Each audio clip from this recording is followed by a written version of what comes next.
Pria ini bangun dengan kaki pegal, pinggang sakit, dan rektum hangat. Dia merenung melihat uang 8.000 manusia di sampingnya. Ternyata semalam dia bersetubuh dengan seorang pria manusia. Lalu Nanan membuka selimut dan menemukan ekor ikannya hilang. Karena Nanan adalah manusia duyung merah muda yang sangat langka, baru kemarin dia melarikan diri dari laboratorium. Dia tidak boleh tertangkap oleh manusia, atau mereka akan mengupas sisiknya untuk eksperimen. Dalam kepanikan, dia bersetubuh dengan seorang pria manusia. Karena dengan bersetubuh dengan manusia, dia bisa mempertahankan wujud manusia untuk menghindari pengejaran. Saat ini Nanan menahan sakit dan bangkit untuk pergi. Namun saat itu, tiba-tiba terdengar suara langkah kaki di pintu hotel. Pintu didobrak, dan 6 orang muncul di ambang pintu. Mereka semua mengenakan pakaian penangkap hitam dan helm anti huru-hara. Beberapa senapan diarahkan ke Nanan. Nanan berdiri di tepi tempat tidur dengan uang di tangan, tidak berani bernapas. Saat matanya tertuju pada kedua kakinya sendiri, napasnya perlahan tenang dalam penghiburan diri. Sekarang aku manusia. Aku tidak punya ekor ikan. Semua tangan di atas kepala. Suara tegas di pintu terdengar berat dan menekan. Kemudian yang lain bubar dan masuk ke setiap kamar untuk memeriksa. Beberapa menit kemudian, mereka yang memeriksa keluar dari dalam. Lapor komandan. Tidak ada jejak manusia duyung. Seorang pria yang sangat tampan masuk ke dalam ruangan. Tutup berita, lanjutkan penyelidikan. Saat melihat wajah komandan, mata Nanan membelalak, seluruh tubuhnya gemetar. Komandan adalah pria yang bersetubuh dengannya kemarin. Dia ternyata komandan divisi pengendalian. Kesadaran ini membuat Nanan tegang, nyaris diambang kehancuran. Dia telah tidur dengan orang yang paling ditakutinya. Saat pandangan mereka bertabrakan, Nanan cepat-cepat mengalihkan tatapan, tangannya gemetar tak terkendali. Bagaimana ini? Melihat yang lain tidak berniat bicara duluan, Nanan dengan mata gemetar menatap Pei yang sekilas, sangat asing. Sepertinya dia tidak ingat diriku, atau pura-pura tidak kenal, belum sempat berpikir lebih jauh. Pei yang melirik ke samping memberi isyarat, dan orang di sampingnya segera menerima perintah dan berjalan ke arah Nanan. Nanan mengerti ini berarti penggeledahan badan. Sekarang dia tidak bisa melarikan diri dari sini, harus kooperatif. Aku ingin kamu. Nanan menatap Pei yang berdiri di pintu. Aku ingin kamu yang menggeledah. Nanan mengulangi lagi. Pei yang perlahan mengangkat tatapan penuh selidik. Kedua orang yang sudah hampir mendekati Nanan terkejut mendengarnya. Nama Komandan Pei ditakuti semua orang di Bohai, terkenal kejam dan sedikit bicara. Orang ini berani meminta Komandan Pei untuk menggeledahnya? Apakah statusnya layak digeledah langsung oleh Komandan? Apa rambut merah muda ini sudah bosan hidup? Melihat keduanya masih mendekat, Nanan mundur ke sudut dinding. Seluruh tubuh gemetar. Pei yang berjalan mendekati Nanan dengan sepatu bot hitam. Prajurit yang hendak menggeledah paksa segera mundur ke belakang. Melihat Pei yang datang, mata Nanan menjadi tenang. Pei yang mendekat ke wajah Nanan, jarak mereka cukup dekat untuk mendengar napas. Kenal aku? Suara selibat terdengar, Nanan terkejut. Tidak kenal. Nanan berkulit putih, mengenakan kemeja putih longgar yang pas menutupi pangkal paha. Di area kulit yang terlihat, penuh bekas merah keunguan dan hangat. Wajahnya polos dan tidak berbahaya. Saat tangan Pei yang menyentuh pinggang Nanan, Nanan terkejut dan mengerut. Jangan gemetar. Wajah Pei yang dingin dan kejam. Tangannya masuk ke dalam kemeja Nanan. Merasa tangan dingin, Nanan berteriak kaget. Jangan menghalangi tugas. Nada suara Pei yang tanpa perasaan. Buka telapak tangan. Mata Nanan berkedip, napasnya tercekat sesaat. Ketahuan. Buka. Kata-kata Pei yang jarang memiliki emosi. Tidak ada apa-apa. Jakun Nanan bergerak. Pei yang menggenggam tangan Nanan, tekanannya bertambah. Sakit, tulangnya hampir hancur. Akhirnya dia dipaksa membuka telapak tangan. Di telapak tangan Nanan ada sisik manusia duyung berwarna merah muda pucat. Ini adalah sisik hati yang lepas saat pertama kali manusia duyung berhubungan baik. Di mata ras manusia duyung, ini adalah simbol kesucian dan cinta, yang diberikan kepada pasangan seumur hidup satu-satunya. Nanan menatap Pei yang di depannya. Sisik ini milik Pei Yang. Pei yang mengambil sisik dari telapak tangan Nanan. Lalu tangan Nanan diborgol dan dibawa pergi. Dia dibawa ke ruang interogasi, ruangan gelap gulita. Nama, Nanan. Umur, 20 tahun. Yakin tidak melihat manusia duyung, Tuan? Suara interrogator serius. Tidak. Nanan menggaruk tangannya. Kemarin dengan siapa kamu di kamar? Tanya interrogator. Seorang pria. Melakukan apa? Dia menelan ludah. Perlahan mengucapkan satu kata, cinta. Nanan tidak memiliki rasa malu seperti manusia. Mengatakan hal seperti itu secara polos terlihat sangat naif. Pei yang tak berminat mendengar urusan pribadi orang lain, dia hanya butuh hasil. Apa hubungan kalian? Apakah kamu melihat keanehan padanya? Siapa namanya? Tinggal di mana? Nanan menatap Pei yang duduk di kursi interogasi. Aku tidak tahu siapa dia. Nanan terlalu takut sekarang. Manusia duyung yang telah bersetubuh dengan manusia membutuhkan aroma pasangannya. Jika lama tidak menciumnya, bisa mengalami gejala sesak napas. Jika tidak bersetubuh, ekor ikan akan tumbuh. Tapi dia adalah komandan tinggi di sini. Nanan tidak berani mendekat. Aku tidak tahu identitas dan namanya. Aku minum alkohol, Aku dipaksa. Jadi dia memberiku 8.000 yuan. Menurut jumlah uang, itu adalah uang pelacuran. Sisik manusia duyung juga dia berikan padaku. Nanan berusaha membersihkan kecurigaan dirinya. PI yang berdiri, mendekati Nanan. Tubuh tingginya seperti binatang buas yang mendekat. Sisik manusia duyung dia berikan padamu? Nanan gemetar ketakutan. Kenapa tidak lapor polisi? Dia sangat galak. Kamu takut. Nanan mengusap meja dengan ujung jarinya, berusaha menenangkan tekanan luar biasa dari PI Yang. Kenapa? Dia bilang kalau aku berani melapor, dia akan terus menggangguku. Kamu berbohong. Aku tidak. Karena takut, jadi tidak berani melapor. Tidak. Karena dia membawa pistol. Aku ingin bertahan hidup. Kecepatan pertanyaan PI yang sangat cepat. Aura tak terlihat terus menekan Nanan. Percakapan mereka belum sampai setengah menit, Nanan sudah hampir kehilangan setengah nyawanya. PI yang meraih tangan Nanan, mengambil sampel darah untuk tes genetik, lalu menyerahkan darah itu kepada petugas pemeriksa di sampingnya. Beri aku hasilnya dalam 5 menit. Dan cari tahu dengan siapa dia pergi ke hotel kemarin. Ya, Komandan PI. Petugas mengambil darah dan mundur dengan hormat. Setelah ruangan hening, Nanan duduk di kursi interogasi. Tangannya sudah memerah karena mencubit dirinya sendiri. PI yang menatapnya. Kamu tahu apa hukuman karena menipu komandan? Tahu. Nanan berkata dengan suara gemetar. Menurutmu, kamu dipaksa. Jika orang itu ditemukan, apakah kamu berniat untuk menuntut? Tanya PI Yang. Apa yang akan terjadi jika aku menuntut? Ujung jari Nanan gemetar saat mencoba bertanya. Di seluruh kota Bohai, hanya petugas Biro Pencegahan dan Pengendalian yang berhak membawa senjata api. Jika ada petugas yang berbuat demikian, konsekuensinya sangat berat. Ringan di penjara, berat dihukum gantung. Mata Nanan berkilau.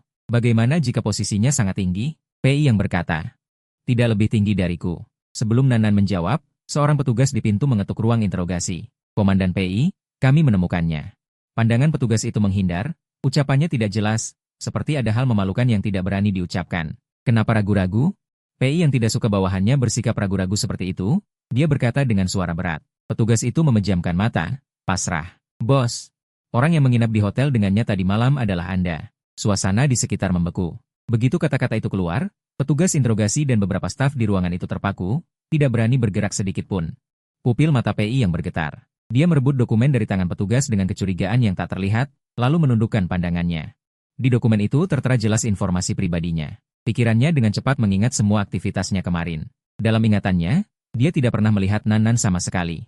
Apalagi pergi ke hotel untuk menginap. PI yang mengalihkan pandangan, melangkah berat keluar dari ruang interogasi. Lalu dia pergi ke ruang penyelidikan untuk memeriksa rekaman CCTV hotel sendiri. Diperbesar, diperlambat, beberapa kamera diperiksa dan diulang lagi. Tidak ada celah. Bos, apakah itu istri bos? Seseorang di belakang entah siapa yang bertanya seperti itu. PI yang menoleh. Kepala petugas yang berbicara tertunduk ke dada dan menampar mulutnya sendiri. PI yang mengeluarkan komunikator dan dengan cepat memeriksa catatan rekening. Malam 16 Agustus. Akun tingkat tinggi menarik tunai 8.000 yuan. Saat dia kembali ke ruang interogasi, suasana di dalam terasa aneh. Bos, Anda kemarin menyuntikkan sesuatu? Kamu bilang mau pulang istirahat. Mungkin karena efek samping jadi lupa? Seorang bawahan di samping mengingatkan dengan suara lemah. Saat itu, beberapa staf lain di ruang interogasi semuanya terkejut tetapi tidak berani bernapas lega. Ini bukankah semuanya cocok? Membawa pistol, mengintimidasi orang, mengancam di hotel agar tidak berani melapor. Ternyata Komandan PI adalah orang seperti itu di belakang layar. Mengintimidasi anak yang terlihat polos, lalu tidak mengakui, setelah selesai memberi 8.000 yuan. Sangat brengsek. Dua petugas interogasi mengangkat tangan menutupi pelipis, mereka bertukar pandang dalam diam. Ada apa? Aku tidak tahu. Komandan PI Sukapriya. Kami, sialan, menangkap istri bos. Komandan PI, kalian berdua mungkin ada kesalahpahaman. Kami mengajukan pengunduran diri. Setelah mengatakan itu, kedua petugas interogasi secepat kilat bangkit dan meninggalkan ruang interogasi. Seketika ruangan hanya tersisa PI Yang dan Nanan. PI yang mengangkat tangan mengusap pelipisnya. Karena kamu ingat aku, kenapa tadi tidak jujur? Aku takut. Mata Nanan mulai berkabut. Tiba-tiba PI yang melemparkan sapu tangan putih ke hadapan Nanan. PI yang tidak bicara, hanya menatapnya. Nanan juga tidak mengambilnya. Dia sudah dalam posisi lemah di hadapan PI Yang. Aku tidak menangis. Nanan berkata dengan suara serak. Akulah yang memaksamu. Ada pengaman? Tidak. Tangan Nanan semakin merah karena mencubit dirinya sendiri. PI yang berhenti sejenak. Aku minta maaf. Tidak apa-apa. Nanan menjawab dengan suara lembut. PI yang mengeluarkan selembar formulir dan pulpen, meletakkannya di depan Nanan. Apa ini? Nanan melihat formulir yang diberikan PI Yang. Formulir pengaduan pejabat tinggi Biro Pencegahan Udara. Wajah PI yang dingin. Aku tidak akan membela diri dan menerima kebencianmu. Masalah kompensasi akan aku minta orang untuk konfirmasi denganmu. Isi formulir pengaduan ini sesuai dengan fakta yang kamu alami. Nanan tidak berniat seperti itu. Kejadian kemarin bisa dibilang dia memanfaatkan PI yang untuk menyelamatkan nyawanya. Ujung jari Nanan gemetar. Jika aku tidak melaporkanmu, apakah kamu akan berutang budi padaku karena ini? Mata PI yang hitam pekat, tanpa keraguan. Tidak, aku akan mengajukan hukuman. Kalau begitu, apakah kamu akan bertanggung jawab? Suara Nanan sangat kecil saat mengatakan itu, tidak berani menatap Pei Yang. Tidak, di dunia ini ada banyak hubungan singkat. Tidak perlu menggunakan kata tanggung jawab atau tidak untuk mengatur. Itu adalah batas yang digambar oleh cinta. Kamu dan aku bahkan tidak bisa dianggap kenal. Jangan berharap padaku. Suara Pei yang selalu mengandung kekuatan yang tak terbantahkan. Ujung jari Nanan mengecil, bergumam, Kalau begitu, bolehkah aku pergi? Saat ini dia hanya ingin pergi dari sini. Ruang interogasi ini membuatnya takut. PI yang lebih membuatnya takut. Tunggu hasil tes darah keluar. PI yang terlalu seperti orang yang tak berperasaan dan melakukan segalanya sesuai prosedur. PI yang, Nanan baru saja melihat nomor dan nama PI yang. Dia memanggil PI yang untuk pertama kalinya. Sudah lama tidak ada yang memanggilnya seperti itu. PI yang mengerutkan kening lalu melonggarkannya. Nanan menjawab, kamu adalah komandan tertinggi di sini. Jika aku melaporkanmu, hari-harimu ke depan tidak akan mudah. Aku menerima kompensasimu. Apalagi yang kau inginkan? Tanya Pei Yang. Aku kedinginan. Nanan meraba pakaian tipisnya. Bolehkah aku meminjam bajumu? Manusia duyung memiliki masa mencari pasangan. Nanan tahu bahwa nanti ia akan membutuhkan aroma Pei Yang, pasti tidak terkendali akan mencarinya. Nanan hanya berharap dirinya bisa kehilangan kendali lebih lambat. Baginya, tidak ada orang yang lebih berbahaya dari Pei Yang. Seorang staf menyerahkan lembar hasil tes dengan hormat kepada Pei Yang. Komandan PI, hasil tes darah sudah keluar. Gennya agak istimewa, tetapi dipastikan manusia tidak bermasalah. Hanya terdeteksi malnutrisi parah. Tidak tahu bagaimana anak ini, sepertinya sudah lama tidak makan. Semua tidak memenuhi standar kesehatan. Sudah mencapai titik kritis yang memerlukan perawatan di rumah sakit. Masyarakat tidak memiliki kemampuan melindungi diri sendiri, kita perlu mengurusnya. Malnutrisi parah. PI yang melirik Nanan sekilas. Bentuk tubuhnya yang indah memang kurus. Kamu boleh pergi. Pei yang menatapnya dengan pandangan memeriksa lalu meninggalkan ruang interogasi. Nanan melangkah keluar dari ruang interogasi. Pei yang sudah jauh pergi. Ia tidak mendapatkan baju Pei Yang, ekspresinya sedikit kecewa. Kemudian ia menelusuri aroma hingga sampai di depan kantor Pei Yang. Ini pertama kalinya Nanan memiliki keinginan untuk mencuri. Nanan memberanikan diri dan masuk dengan hati-hati ke kantor Pei Yang. Gerakannya sangat cepat. Nanan menyembunyikannya di lengan bajunya dan segera berjalan keluar. Dari kantor, Nanan melihat Pei Yang kembali dari satu sisi. Nanan tanpa sadar menjadi canggung dan bingung. Apa yang kau lakukan di sana? Ada nada ujian yang jelas dalam ucapan Pei Yang. Napas Nanan tersengal, tangannya meremas erat. Aku pikir ini pintu keluar. Maaf, Nanan membungkuk. Karena terlalu serius, ia tampak sangat patuh. Setelah meminta maaf, ia hendak pergi. Tiba-tiba sebuah jaket tebal jatuh ke pelukan Nanan.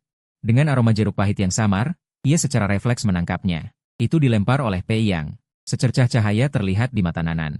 Semuanya penuh dengan aromanya. Ia mengangkat matanya yang berbinar, tetapi yang ia lihat adalah wajah dingin Pei Yang. Seketika wajahnya merosot. Terima kasih. Nanan menggenggam erat baju itu. Ia hanya merasa Pei Yang sangat galak. Ia tidak berani berlama-lama, hendak lari sambil memeluk baju itu. Saat melewati Pei Yang, tiba-tiba telapak tangannya terasa hangat. Di tangannya ada sebotol susu hangat. Ini untukku, Pei Yang, kamu sungguh baik. Nanan sedikit melengkungkan matanya dan tersenyum. Jangan ceritakan kejadian kemarin kepada siapapun. Ajukan semua permintaan sekaligus. Semoga kita tidak bertemu lagi untuk kedua kalinya. Perkataan Pei yang menusuk jantung Nanan. Ia merapatkan baju Pei yang dan menjawab, Kemudian saat menatap punggung Pei yang pergi, tatapannya perlahan menjadi sendu. Tuan, ikut saya. Tiba-tiba suara tegas terdengar. Keduanya tiba di sebuah kantor dan duduk. Nanan melihat lencana di dada pria yang duduk di belakang meja. Divisi eksperimen manusia duyung, Yulin. Komandan Pei berkata, sesuai dengan semua yang Anda butuhkan, akan dipenuhi sepenuhnya. Harap setelah ini Anda tidak datang lagi kepada Komandan PI dengan dalih ancaman atau lainnya. Maksud saya seharusnya sudah jelas. Sekarang ajukan syarat Anda. Saya tidak menginginkan apapun. Saya tidak akan datang mencarinya lagi. Setahu saya, Komandan PI bukanlah orang yang memiliki kehidupan pribadi yang kacau. Bagaimana kalian bisa saling kenal? Bagaimana mungkin dia bergaul denganmu? Nada suara Yulin penuh keyakinan. Kamu harus tanya dia, kenapa dia bergaul denganku. Nanan menatap orang di depannya. Kamu menjebaknya, kan? Kemarahan bercampur di mata Yulin. Nanan menatap balik, mengatur napas. Sepertinya kamu sangat menghargaiku. Yulin tahu bahwa jarang ada orang yang bisa mendekati Pei Yang, kecuali dengan kendali obat. Jangan sok pintar. Kebohongan pasti akan terungkap. Untuk Yulin, Nanan memiliki kebencian yang tidak beralasan di matanya. Ini urusanku dan Pei Yang, Tidak perlu dipertanyakan oleh orang luar. Yulin tidak punya keinginan untuk melanjutkan pembicaraan dengannya. Ia mengambil sebuah kartu emas dari laci samping dan melemparkannya ke depan Nanan. Di dalamnya ada 5 juta. Setelah mengambil, ingat kata-katamu sendiri. Jangan muncul lagi di hadapan Pei Yang. Nanan menggenggam kartu emas itu. Uang adalah barang yang dibutuhkan di dunia manusia. Ia tidak menolak uang. Setelah Nanan pergi, Yulin menelepon seseorang. Selidiki baik-baik seseorang bernama Nanan. Dia sangat mencurigakan. Manusia duyung paling pandai memikat hati. Kapan Komandan PI pernah seperti ini? Darahnya juga akan diperiksa lagi seminggu kemudian. Ikuti dia. Jika ditemukan sedikit pun aroma manusia duyung pada dirinya, tangkap segera. Yulin menutup telepon dengan nada tegas. 5 menit kemudian, Pei yang masuk dengan membawa setumpuk dokumen. Komandan Pei. Yulin bangkit dari kursi saat melihat orang itu masuk. Ia merasa ragu, lalu langsung bertanya. Sebenarnya apa yang terjadi kemarin? Nada bicara Pei yang tenang. Kenapa? Kamu juga tertarik dengan kehidupan pribadiku? Bukan. Berani aku bagaimana? Yulin menarik napas dalam. Tidakkah kau merasa Nanan itu aneh? Pei yang membuka-buka dokumen di tangannya, menjawab dengan santai seperti membicarakan makan malam. Komandan Pei, jika begitu, kenapa kau melepaskannya? Pei yang menatap Yulin dengan peringatan. Apakah kau menginterogasiku? Tidak berani. Napas Yulin tercekat. Tentu saja dia tahu Nanan sangat mencurigakan. Kewaspadaan PI yang selama bertahun-tahun tidak bisa dihilangkan dengan mudah. Baru saja mencuri barang di kantornya, bagaimana mungkin dia tidak curiga? Orang ini akan kuselidiki sendiri. Nanan keluar dari biro pengendalian dan pergi ke toko pakaian. Dia mengenakan jaket PI yang. Tapi jaket itu terlalu besar. PI yang jauh lebih tinggi darinya. Tangannya hanya bisa menjulur setengah dari lengan baju. Karena tubuhnya yang kurus, dia benar-benar seperti anak kecil yang memakai baju orang dewasa. Jaket ini terlalu besar. Apakah Anda salah ukuran? Kata pegawai toko sambil tersenyum mengingatkan. Ini baju suamiku. Putri Duyung hanya bisa memiliki satu pasangan seumur hidup. PI yang berbeda dari semua orang di matanya. Ketakutannya masih ada, tetapi kesadaran bahwa PI yang adalah satu-satunya pasangannya sudah mendarah daging. Ini tidak ada hubungannya dengan suka atau tidak suka. Pegawai toko menggaruk kepalanya. Sudah kukira tadi kenapa begitu besar. Hujan di jalan semakin deras. Nanan menunggu lama tapi tidak kunjung reda. Sepertinya hujan ini tidak akan berhenti dalam waktu dekat. Maukah Anda memanggil suami Anda untuk menjemput? Pegawai toko menatap keluar toko dengan ramah. Tidak perlu. Nanan memeluk jaket erat-erat, rambutnya basah oleh air hujan. Dia tidak menginginkanku lagi. Dia berjalan maju mengikuti arah laut, perlahan-lahan keluar dari keramaian kota, mencari aroma laut. Di salah satu sisi jalan ada rawa. Dia bisa merasakan ada makhluk hidup di dalamnya, jadi dia tidak berani bergerak terlalu cepat. Tiba-tiba dia mendengar sebuah ucapan yang hanya bisa dipahami oleh Putri Duyung. Suara itu keluar dari rawa yang kotor. Jangan maju lagi. Itu adalah Putri Duyung. Putri Duyung yang hidup di rawa juga bisa bertahan hidup, dia bergerak maju lagi. Apa kau tidak mengerti kata-kataku? Nada suara lawan bicaranya dipenuhi niat membunuh. Nanan tidak ingin terlibat. Dia memejamkan mata dan berlari ke depan, lalu tiba-tiba menabrak dinding daging. Di depannya ada seorang pria setengah manusia setengah ekor ikan. Rambut hitam panjang, bahkan ekor ikannya juga hitam, berkilau di bawah sinar bulan. Sungguh menakjubkan. Tapi saat melihat wajah orang itu, Nanan hampir menangis. Semua rasa sakit selama ini meluap. Dia tidak punya banyak teman. Lin King adalah orang yang membesarkannya. Kak Lin King, kenapa kau ada di selokan? Sungguh menyebalkan, seperti hantu air. Jangan menangis. Dia melipat tangan di dada menatap Nanan. Putri Duyung kecil yang hanya kawin dengan manusia, jangan menangis. Nanan berkata dengan rasa bersalah, itu hanya taktik sementara. Bagaimana kau bisa kabur? Aku kabur melalui sungai air limbah di samping laboratorium. Orang-orang di laboratorium tidak menyusah kamu, kan? Tanya Lin King. Bagaimana kau tahu? Nanan bertanya dengan heran. Orang-orang laboratorium sedang mencarimu. Akhir-akhir ini jumlah orang di pelabuhan bertambah 10 kali lipat. Mereka semua datang untuk menangkapmu. Jangan sampai tertangkap lagi. Matanya beralih menilai Nanan. Tiba-tiba seolah mencium aroma yang familiar. Aroma komandan tinggi manusia, Pei Yang. Bagaimana kau bisa tidur dengannya? Lin King tiba-tiba tertarik. Hebat juga kau, ikan kecil pink.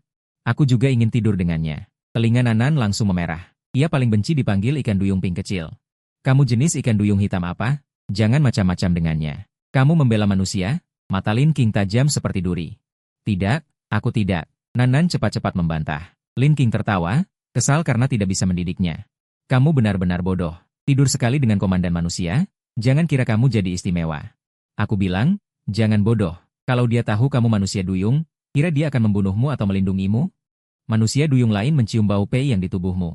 Bagaimana mereka akan memandangmu? Kamu pikir hidupmu di laut akan baik? Kalau kamu kembali ke laut sekarang, kamu pasti akan dimakan hidup-hidup oleh manusia duyung lain. Aku bisa berenang sendiri ke tempat yang tidak ada manusia duyung lain, kata Nan. Lin King marah mendengarnya, berputar di tempat. Tiba-tiba ia mengulurkan tangan dan menjepit tengkuk Nan. Lin King membawanya bergerak maju dengan kecepatan tinggi. Dalam sekejap, Lin King membawa Nan ke hutan tersembunyi di tepi tebing, dekat muara laut. Setiap hari dijaga oleh para pemburu manusia duyung. Berbagai senjata api, ramuan, dan alat penangkap tersedia lengkap. Di sepanjang garis pantai, lampu terang benderang. Ia melihat seekor manusia duyung diseret ke darat, meratap pilu. Napasnya berat, ia menggigit bibir erat-erat, takut bersuara. Ingin kembali ke laut? Kau bisa lompat dari sini, lalu 5 menit kemudian akan ditangkap lagi oleh mereka. Ia menatap Lin King, ujung matanya perih. Aku takut pada Pei Yang. Apa yang harus kulakukan? Siapa yang menyuruhmu tidur dengannya? Lin King membentak. Kalau orang lain, situasinya tidak akan seperti ini. Jika bisa kembali ke laut, masih bisa mengurangi pengaruh Pei Yang padanya. Tapi sekarang ia tidak bisa kembali ke laut. Sebelum mendapat jawaban, mata Lin King tiba-tiba menyipit. Ada yang mengikutimu. Nan mendengarnya, tatapannya tegang. Itu Pei Yang. Tahu cara menghilangkan kecurigaan? Tanya Lin King dengan suara keras. Tahu. Ia mundur ketakutan, menatap mata Lin King. Hidup lebih penting dari segalanya, lebih penting daripada mati sia-sia. Rasa sakit tidak perlu ditakuti. Apa yang ingin dilihat Pei Yang? Hanya jawaban. Kalau darah, boleh. Lin King menundukkan alis. Orang di belakang kita berjarak 700 meter, dalam jangkauan tembak. Nan. Jangan pernah berbaik hati kepada manusia, apalagi komandan. Suara Lin King mengeras. Ia menatap manusia yang semakin dekat, tiba-tiba melilitkan ekor ikannya ke tubuh Nan dan melemparkannya keras. Nan terlempar sejauh belasan meter. Bagian belakang kepala dan betisnya tergores batu, langsung berdarah. Pandangannya kabur karena sakit, ia menatap punggung Lin King yang pergi. Suara tembakan yang mengguncang langit terdengar di telinga. Nan dengan tangan gemetar mengambil komunikator dari tas, dan menghubungi nomor darurat pengawas. Setelah itu napasnya menjadi cepat, itu adalah gejala yang muncul saat Putri Duyung berpisah dari pasangannya. Dia menengadah ke langit. Kenapa harus Pei Yang? Bertahan hidup akan menjadi sangat sulit. Kecepatan biro pengendalian sangat cepat. Ada pelacak di komunikatornya. Tak lama kemudian, dia merasakan cahaya di depannya tertutup bayangan. Pei yang menatapnya dari atas ke bawah. Karena curiga, Pei yang memimpin sendiri timnya kali ini. Dia meringkuk di tanah, basah kuyup di sebagian besar tubuhnya. Gerimis di atas kepala seperti bulu angsa. Kakinya tergores batu kerikil hingga berdarah deras, darah mengalir turun melewati pergelangan kaki dan menyebar ke tanah. Pei Yang, dia mendongak, tetesan air hujan masuk ke pupil matanya. Aku kehilangan banyak darah. Kenapa kau keluar dari zona aman? Nada bicara Pei Yang sama seperti sebelumnya, tanpa emosi. Kau curiga aku adalah Putri Duyung. Aku hanya ingin melihat seperti apa rupa Putri Duyung. Kau benar-benar bodoh dengan cara yang unik. Nan diangkat ke atas tandu. Pei Yang, aku lapar. Aku memiliki kewajiban untuk melindungi keselamatan jiwa manusia, tapi itu tidak termasuk mengurus makanmu 3 kali sehari. Susu yang kau berikan sudah kuminum habis. Pei Yang berjalan mengikuti regu. Tidak perlu kau laporkan ini padaku. Rasa santan kelapa. Nan melanjutkan bicara seolah tidak mendengar. Ini juga tidak perlu kau laporkan. Aku suka. Kau sedikit cerewet. Pei Yang mengerutkan alisnya. Enak sekali. Dia ditandu, matanya terus tertuju pada Pei Yang. Pei Yang. Melihat orang itu tidak menjawab, Nan memanggil namanya sekali lagi. Aku serius. Pei Yang tersenyum kecil karena kegigihan Nan. Kau terluka? Tenanglah. Dia tiba-tiba mengangkat tangan dan memegang lengan baju Pei Yang di satu sisi. Pei Yang, bolehkah aku mengejarmu? Saat Nan mengucapkan kata-kata ini, mata para petugas yang mengangkatnya membelalak. Terkejut, tangan petugas yang memegang tandu tanpa sengaja goyah, hampir membuat Nan terlempar. Dia terhuyung, panik mencari pegangan. Memejamkan mata, dia meraih dan memegang tangan Pei Yang. Saat tandu kembali stabil, Nan baru membuka matanya. Dia pertama-tama bertukar pandang dengan petugas yang hampir tersandung itu. Kenapa kau begitu heboh? Hampir saja kau membuatku jatuh ke tanah. Aku benar-benar capek. Sepanjang hidupku, aku belum pernah mendengar siapapun yang menyatakan cinta secara langsung kepada Komandan Pei. Apa kau meremehkanku? Mana berani aku? Siapa yang berani memegang tangan Komandan Pei sepertimu? Kedua mata mereka bertemu, entah bagaimana saling mengerti maksud satu sama lain. Pandangan terakhir petugas itu tertuju pada tangan Nan yang memegang Pei Yang. Nan mengikuti arah pandang petugas itu dan baru menyadari apa yang telah dia lakukan. Pei Yang tidak menghindar.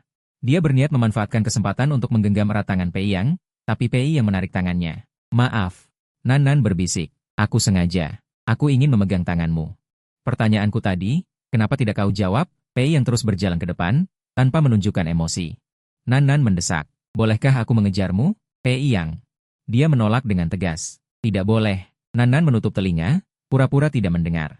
Karena ditolak, merasa malu dan kesal, Nan menutupi wajahnya dengan baju Pei Yang. Bos, Dia benar-benar berani. Berani menanyakan hal itu di depanmu. Seorang petugas di belakang PI yang memberanikan diri bergumam pelan. Jika Anda benar-benar mempertimbangkan untuk pacaran, pakailah standar seperti ini. Cantik dan manis. Matanya seperti rubah kecil. Sungguh menarik perhatian. Lagi-lagi kalimat yang membumbui muncul. Mendengar ini, Nanan menyembulkan kepalanya dari balik baju dan mengangguk kuat-kuat pada Pei Yang. Betul, betul.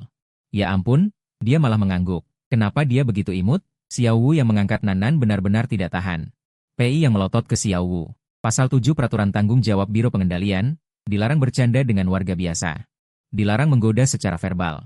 Dilarang memberikan isyarat emosional. Ulang dan tulis ulang 100 kali. Aku benar-benar pantas mati. Seharusnya aku tidak bicara. Nanan mendengar ini, tidak tahu harus berbuat apa. Dia langsung dengan sedih meminta maaf pada orang itu. Maaf, mata Xiao Wu berkilau. Aku bilang dia manis, kan? Seperti boneka kecil. Dia minta maaf padaku, lihat tuh.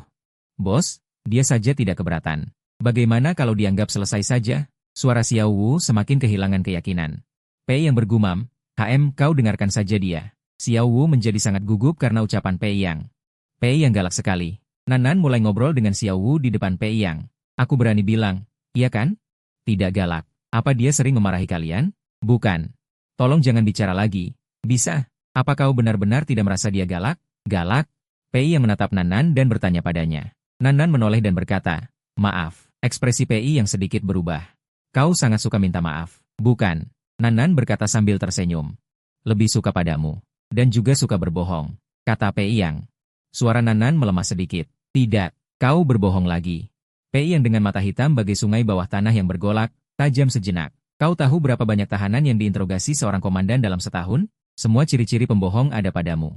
Nanan bagaikan murid bodoh yang ditunjuk guru, tidak bisa menjawab sepatah kata pun. Pei yang, aku hanya merasa kau sangat penting. Pei yang terlalu ahli menganalisis hati orang. Mendengar kalimat ini, sepertinya bukan kebohongan, tapi tidak ada dasar pendukungnya. Nanan tidak bicara lagi, membiarkan dirinya ditandu. Bajunya setengah menutupi kepalanya, seperti anak burung yang tidak punya rasa aman. Tiba-tiba Nanan merasakan langkah kaki dua orang yang mengangkatnya menjadi waspada. Pei yang menyipitkan mata, pandangannya bergerak tanpa suara. Aura ini adalah aura binatang buas. Setelah beberapa saat terdengar suara auman yang menggetarkan, seekor macan tutul hitam menyerang dari samping. Sangat banyak binatang buas di luar zona aman. Banyak yang sudah terkontaminasi, tetapi macan tutul hitam ini lebih mirip binatang terlatih, bahkan ada tali penuntun di lehernya. Macan tutul hitam datang mengikuti bau darah. Darah di kaki Nananlah yang membuatnya menjadi gila saat itu, arah serangannya tentu saja ke Nanan. Nanan melihat macan tutul hitam yang langsung menerkamnya, keringat langsung muncul di dahinya. Dia menutup mata karena ketakutan. Saat genting itu, Nanan diangkat seluruh tubuhnya oleh Pei Yang, seluruh tubuhnya melayang dan menempel erat pada Pei Yang. Jarak keduanya dari tandu sudah mundur 2 meter. Pei Yang memegang pinggangnya dengan satu tangan, dan tangan lainnya memegang pistol. Jarak mereka berdua begitu dekat hingga napas bercampur, Nanan menunduk, dan melihat wajah yang membesar beberapa kali lipat. Wajah tampan itu, mata Pei yang menatap lurus ke depan, tangan kanannya mengangkat pistol dan membidik lurus ke arah mangsa. Saat itu matanya tidak lagi seperti biasanya yang acuh dan lembut, melainkan berubah menjadi penuh niat membunuh. Tembakan itu langsung mengenai tepat di antara kedua mata binatang itu. Posisi macan tutul hitam jatuh tepat di tandu yang baru saja ditempati Nanan, seluruh proses dari Pei yang mengangkatnya hingga menembak tidak sampai 10 detik. Namun Nanan mengingat ribuan detail, dia tidak bisa menggambarkan perasaan itu. Detak jantungnya saat menghadapi kematian tadi tidak secepat sekarang. Peluru itu seolah mengenai tepat di antara kedua matanya, mengguncang jiwanya hingga hancur. Sekarang ada 2 suara di kepalanya. Di bawah tatapan mata seperti itu, dia berpikir itulah cara kematiannya kelak. Pei yang melihat macan tutul hitam itu terjatuh. Kemudian dia menurunkan Nanan. Sepanjang proses itu Pei yang tidak melirik Nanan sedikit pun, Xiao Wu menembak beberapa kali lagi ke arah binatang itu lalu membantu menahan Nanan. Sekarang tandu kotor begini, darah di atasnya pasti penuh virus. Aku gendong kamu ya. Dia pakai celana pendek, pasti tidak bisa menghindari kontak fisik. Dia tidak suka disentuh orang lain. Tidak usah. Tahan aku saja sudah. Terima kasih. Pei yang menoleh dan melirik Nanan. Pandangannya berhenti sejenak, lalu mengangkat tangan menyentuh alat komunikasi di telinganya. Di luar zona aman di rawa ada seorang manusia. Bawa kembali ke sini. 5 menit kemudian Nanan dibawa ke mobil. Dia dibawa ke rumah sakit dan perawat membalut lukanya. Untung tidak sampai mengenai tulang, hindari infeksi, infus 3 hari baru boleh keluar rumah sakit. Dokter mencatat beberapa kondisinya lalu keluar dari ruang perawatan. Xiao Wu menemani Nanan. Kamu benar-benar berani. Seorang diri berani keluar zona aman, maaf merepotkan kalian, nada suaranya rendah karena kondisi mentalnya tidak baik. Kamu sendiri yang berbahaya, kami tidak apa-apa, lain kali jangan sembarangan lari. Baik, setelah kekacauan tadi, Nanan menajamkan pandangan, tidak melihat pakaian Pei Yang. Pakaianku mana? Tadi saat ganti baju pasien, aku cucikan untukmu. Semuanya basah. Nanan bertanya dengan panik, jaketnya mana? Xiao Wu berkata dengan bangga. Juga sudah dicuci, jangan sungkan, itu sudah tugas saya. Siapa yang suruh kamu cuci? Emosinya hampir tidak terkendali, matanya langsung merah dan suaranya terdengar seperti menuntut. Xiao Wu melihatnya tidak mengerti. Ada apa? Apa ada sesuatu di dalamnya? Tadi saya sudah mengeluarkan isi kantong. Tidak ada apa-apa, dia berusaha mengendalikan emosinya. Ini tidak bisa menyalahkan Xiao Wu. Xiao Wu tidak tahu betapa pentingnya pakaian itu baginya. Ini salahku sendiri karena tidak bisa menjaga barang dengan baik, pakaian basah dan aku tidak menjaganya. Jelas tahu pakaian itu penting bagiku tetapi tidak menjaganya. Nanan setengah duduk di ranjang rumah sakit, perlahan memeluk lututnya sendiri.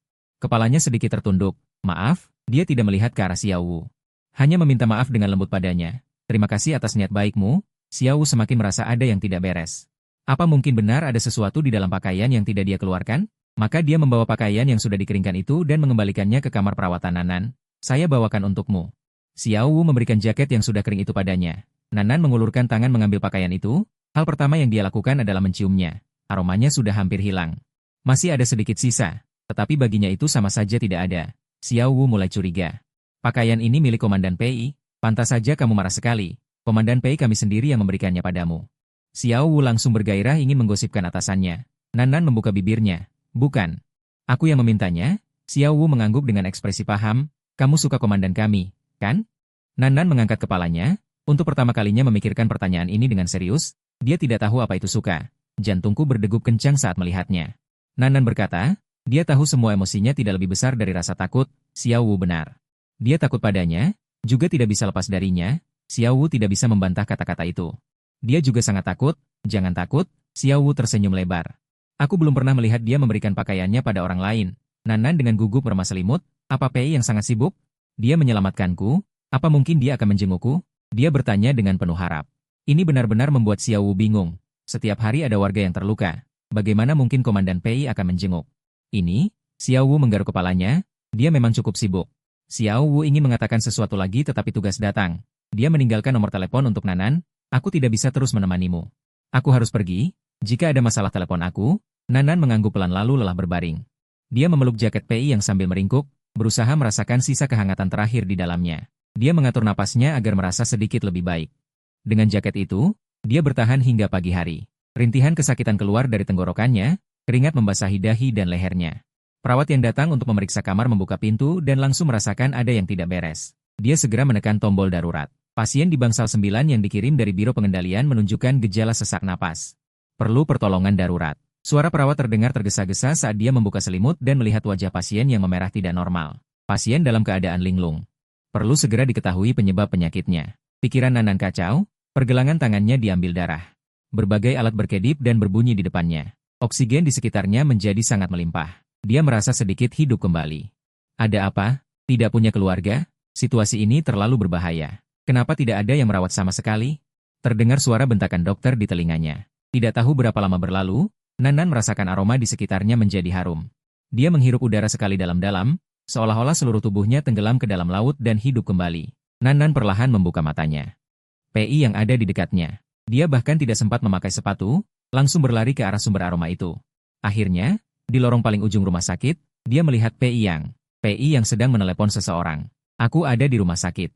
Pasien yang dikirim kemarin, ya? Siapa namanya? Kamar yang mana? Saat berbicara, sudut matanya melihat Nanan yang berdiri tidak jauh. Mereka saling bertatapan. Nanan merasa cemas saat ditatap. Di depan Pei Yang, dia selalu melakukan kesalahan. Pei yang membawa pistol, tampaknya ada urusan di rumah sakit. Dia harus mencari cara untuk bisa bersama Pei yang lebih lama. Itu satu-satunya pikiran yang bisa berputar di otaknya. Dia berjalan dan berdiri setengah meter di depan Pei Yang. Dia tidak tahu harus berkata apa. Pikirannya terlalu keras mencoba merangkai kata, tapi merasa bagaimanapun memulai pembicaraan itu salah. Ekspresinya menjadi cemas. Rasa kehilangan itu sangat nyata, seolah Pei yang akan segera pergi. Pikirkan perlahan-lahan. Suara Pei yang terdengar lebih dulu. Nanan kembali terbaca pikirannya, hatinya bergetar. Suaramu sangat merdu, kata Nanan dengan tulus. Pei yang biasanya tidak menanggapi omongan yang tidak bergizi. Kenapa kamu ada di rumah sakit? Suaranya lambat. Ganti pertanyaan. Apakah pekerjaanmu sudah selesai? Ganti pertanyaan. Pei yang menatap matanya. Nanan langsung tegang. Sudah makan? Apa hanya itu yang ada di pikiranmu? Tanya Pei Yang. Mulutku agak canggung. Nanan semakin gelisah. Aku hanya ingin berbicara lebih banyak denganmu. Kemarin kamu menyelamatkanku, aku belum berterima kasih. PI yang menatap tetesan darah yang tiba-tiba jatuh ke lantai, lalu matanya beralih ke pergelangan tangan Nanan. Di tempat bekas jarum di punggung tangannya, darah keluar. Jelas-jelas robek dengan kasar. Tidak perlu, kau tidak benar-benar menghargai nyawa yang kuselamatkan. PI yang berkata dengan suara dingin. Nanan menyadari sesuatu dan buru-buru menutupi punggung tangannya. Bukan begitu. Karena aku ingin bertemu denganmu. Sembari bicara, Nanan takut tidak menjelaskan dengan jelas, lalu dalam jarak yang sangat dekat, ia melangkah mendekat ke arah Pei Yang. Mereka berdua seperti bisa berciuman jika saling menengadah. Tubuhku tidak ada masalah, Nanan bertanya dengan serius. Bisakah aku bersamamu sebentar? Suara Nanan lembut seperti angin namun terasa berat. Pei Yang bertanya sambil tersenyum padanya. Apa saja bisa. Bagi Nanan, itu sama sekali bukan masalah. Saat itu, komunikator Pei Yang bergetar karena ada pesan. Ia mengeluarkannya dan melirik pesan di atasnya. Sudah ditanya, dia tidak punya keluarga, juga tidak punya teman. Aku benar-benar tidak bisa datang, bos. Kebetulan Anda sedang di rumah sakit, tolong lihat-lihat. Cukup menyedihkan. Dokter menekankan bahwa dia berbahaya. Ekspresi Pei yang berubah samar, lalu ia melangkah cepat ke depan. Nanan mengikutinya. Ia melihat Pei yang tanpa menoleh sudah sampai di kamar rawatnya sendiri. Nanan sangat menolak dan tidak mau masuk. Pei yang hendak menekan bel panggil di sisi kepala tempat tidur. Nanan bertanya dengan sedikit pasrah, dokter datang?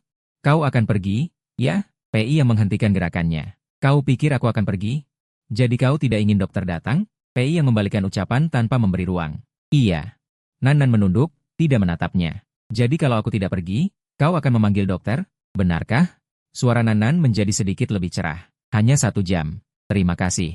Nanan dengan cepat membersihkan dirinya dan berbaring di tempat tidur rumah sakit. Beberapa menit kemudian dokter datang dan menyuntikkan obat lagi padanya. Dokter tahu kondisi ranjang 9. Tidak ada keluarga, tidak ada teman. Saat melihat tatapan mereka berdua, pasti hubungan kekasih.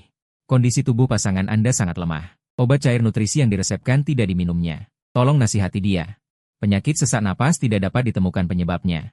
Mungkin penyakit keturunan. Jika tubuhnya sudah agak sehat, ingatlah untuk membawanya periksa ulang.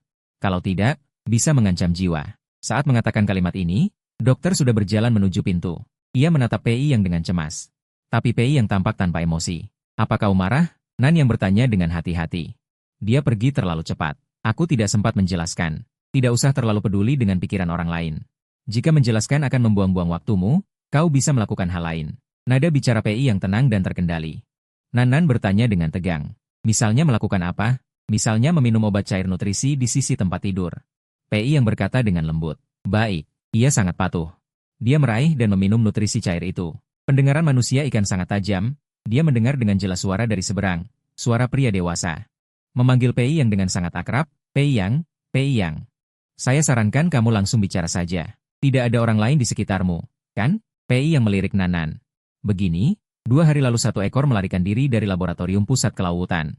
Manusia ikan merah muda langka tingkat tinggi. Gen manusia ikan itu istimewa, sangat penting bagi laboratorium. Laboratorium sudah membongkar seluruh bohai tetapi tidak menemukannya. Saya ingin meminta bantuanmu. Ciri-ciri. Penampilan, tidak ada foto. Manusia ikan ini menyangkut kerahasiaan. Tidak diizinkan untuk menyimpan bukti. Laboratorium tempatnya ditahan pun aku tidak bisa masuk. Panggilan ditutup. Jangan-jangan, komandan besar. Aku cuma tahu dia warna merah muda. Itu satu-satunya petunjuk. Tolong, pasti bantu tangkap dia, kalau tidak aku mati. Jika mengancam keselamatan warga, aku akan tembak mati. Dia sangat jinak, tidak akan membunuh orang. Lebih baik begitu. Kalimat selanjutnya tidak didengar oleh Nanan. Pikirannya kacau, mendengar percakapan mereka membuatnya gelisah. Setelah Pei yang menutup telepon, tangan Nanan yang memegang nutrisi cair bergetar. Kenapa gugup? Pei yang menatapnya. Tidak gugup. Nanan menggigit bibirnya. 1 jam akan tiba. Kamu mau pergi? Pei yang melihat waktu. Baru 20 menit. Jika kamu sibuk, kamu bisa pergi. Apakah kamu mengusirku? Bukan. Aku lebih ingin kamu tetap di sini. Tapi kamu lebih takut padaku. Benar? Pei yang tidak menutupinya. Iya. Apa aku bicara terlalu keras? Tidak, tidak terlalu keras. Jawab Nanan. Jangan takut. Nanan tidak berani menatapnya. Wajah kasihan itu nyata. Rasa takutnya juga nyata. Nanan membunuh tanpa berkedip, itu juga nyata. Pei yang pergi pada menit ke-45. Dia kembali ke kantor biro pengendalian, di depannya ada setumpuk dokumen. Dia membuka dokumen itu. Di sana tertera data pribadi Nanan. Latar belakang identitas tidak bisa dilacak, hubungan sosial tidak bisa dilacak. Alamat tinggal tidak bisa dilacak. Di seluruh bohai tidak ada jejak atau latar belakang identitas Nanan. Identitas Nan lebih menarik dari yang dia bayangkan. Setelah menyimpan dokumen, PI yang pergi. Dia mengemudi menuju arah rumah. Dia sadar ada yang mengikutinya sepanjang jalan. Namun hari ini teknik orang yang mengikutinya terlalu buruk.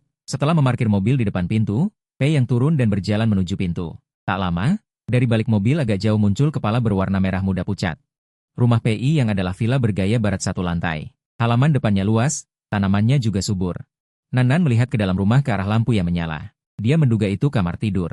Tak lama lampu kamar tidur padam. Dia berjalan ke dalam, duduk di tanah bersandar di dinding kamar tidur. Dia memeluk kedua kakinya untuk menahan angin dingin.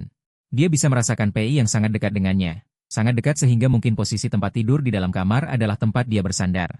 Sangat nyaman. Nan menengadah melihat bintang. Berada di lingkungan yang disukai akan membuat hati tenang dan aman. Kemudian dia mengeluarkan tas selempangnya, mengambil kertas dan pulpen, menulis beberapa kalimat dalam bahasa manusia ikan. PI Yang, aku di sampingmu. Sedang belajar untuk tidak takut padamu. Bagiku, kamu adalah orang paling istimewa di seluruh lautan dan daratan. Keesokan harinya saat dia membuka mata, mobil PI yang sudah pergi. Dia berdiri, menengadah melihat jendela kamar tidur PI yang tidak ditutup. Nan yang dengan baik hati menutupnya. Ceroboh sekali, bagaimana jika ada maling yang masuk? Rumah sebagus ini pasti banyak barang yang bisa dicuri. Mencuri. Nan berputar-putar di tempat dengan curiga, lalu membuka kembali jendela yang tidak terkunci itu. Lebih lebar dari sebelumnya. Ingin mengambil sesuatu. Akhirnya dia tidak masuk, karena ini sudah cukup baik. Dia sekarang sangat nyaman. Tidak boleh lagi mengambil barang PI Yang. Itu tidak benar. Beberapa hari berikutnya Nan tidur di sudut itu setiap hari. Dia sudah hafal kebiasaan PI Yang. Suatu hari PI Yang pulang dengan bau darah. Nan tahu dia terluka. Malam itu dia tidur tidak nyenyak, hanya menulis di buku catatan dalam bahasa manusia ikan. Apakah kamu akan sangat sakit, PI Yang? Cepat sembuh. Setelah hari itu, PI Yang seperti pergi ke tempat lain. Seminggu penuh tidak kembali ke rumah ini. Nan juga hampir tidak sanggup bertahan. Di kakinya muncul sisik ikan samar-samar. Dia meringkuk di sudut, napasnya terengah-engah. Hari ini juga tidak pulang. PI Yang? Nan menatap langit gelap. PI Yang tidak akan kembali lagi. Dia menopang dinding untuk berdiri, mendongak dan melihat lagi jendela yang selalu terbuka celah itu. Jika aku masuk, apakah kamu akan marah, PI Yang? Aku akan sangat patuh. Tidak akan mengacak-acak barangmu. Akhirnya dia mendorong jendela dan memanjat masuk ke rumah PI Yang. Dia berjingkat mendekati tempat tidur. Jika tidur di sini sebentar, seharusnya tidak akan ketahuan, kan? Dia berguling setengah lingkaran di tempat tidur dengan selimut. Seperti pecandu yang mendapatkan obat psikotropika. Belum genap beberapa menit di tempat tidur, dia sudah dibuat gelisah oleh aroma itu. Kakinya yang lurus menggesek selimut. Nan tanpa sengaja teringat hari itu di hotel, dia mengeringkan rambutnya. Dia juga membeli makanan untuk dirinya sendiri. PI Yang, apa kau benar-benar tidak ingat apapun? Jika kau ingat, apakah kau akan lebih baik padaku? Masih maukah kau membelikanku makanan? Akankah kau membunuhku? Ekor ikanku sangat indah, semua orang menginginkannya. Apakah kau juga menginginkannya? Dalam keadaan linglung, dia tertidur pulas. Dia juga tidak berani tinggal terlalu lama di dalam rumah. Hari belum fajar, dia merapikan selimut seperti tidak pernah digunakan. Di atas meja ada sapu tangan milik PI Yang. Dia ingin mengambilnya tetapi tidak berani. Dia berdiri di depan meja dan menatap lama. Di laut, Lin King memberitahunya bahwa memiliki pasangan adalah hal yang sangat membahagiakan. Pasangan akan sangat mencintai kita, memberikan yang terbaik untuk kita, dan juga melindungi kita. Akan saling menemani dan bersama secara setara. Namun tidak satupun kata-kata ini cocok dengan PI Yang. Seorang komandan tinggi manusia tidak akan melindungi seorang manusia duyung. Tidak akan ada kemungkinan apapun. Dia menatap sapu tangan di meja PI Yang, air matanya jatuh. Nan mengangkat tangan dan menyekanya. Air mata kemudian jatuh tanpa suara. Jika PI Yang bukan komandan, jika dirinya bukan makhluk asing yang diburu manusia. Tidak ada jika. Senjata PI Yang suatu hari akan terangkat di hadapannya. Dia meninggalkan kamar tidur melalui jendela. Ketika kembali, Nan mengeluarkan sapu tangan baru dari tasnya, persis seperti yang ada di meja kamar PI Yang. Dia melipat sapu tangan baru itu dan meletakkannya di tempat sapu tangan lama. Seperti memberi hadiah atau seperti bertukar. Dia meninggalkan rumah PI Yang.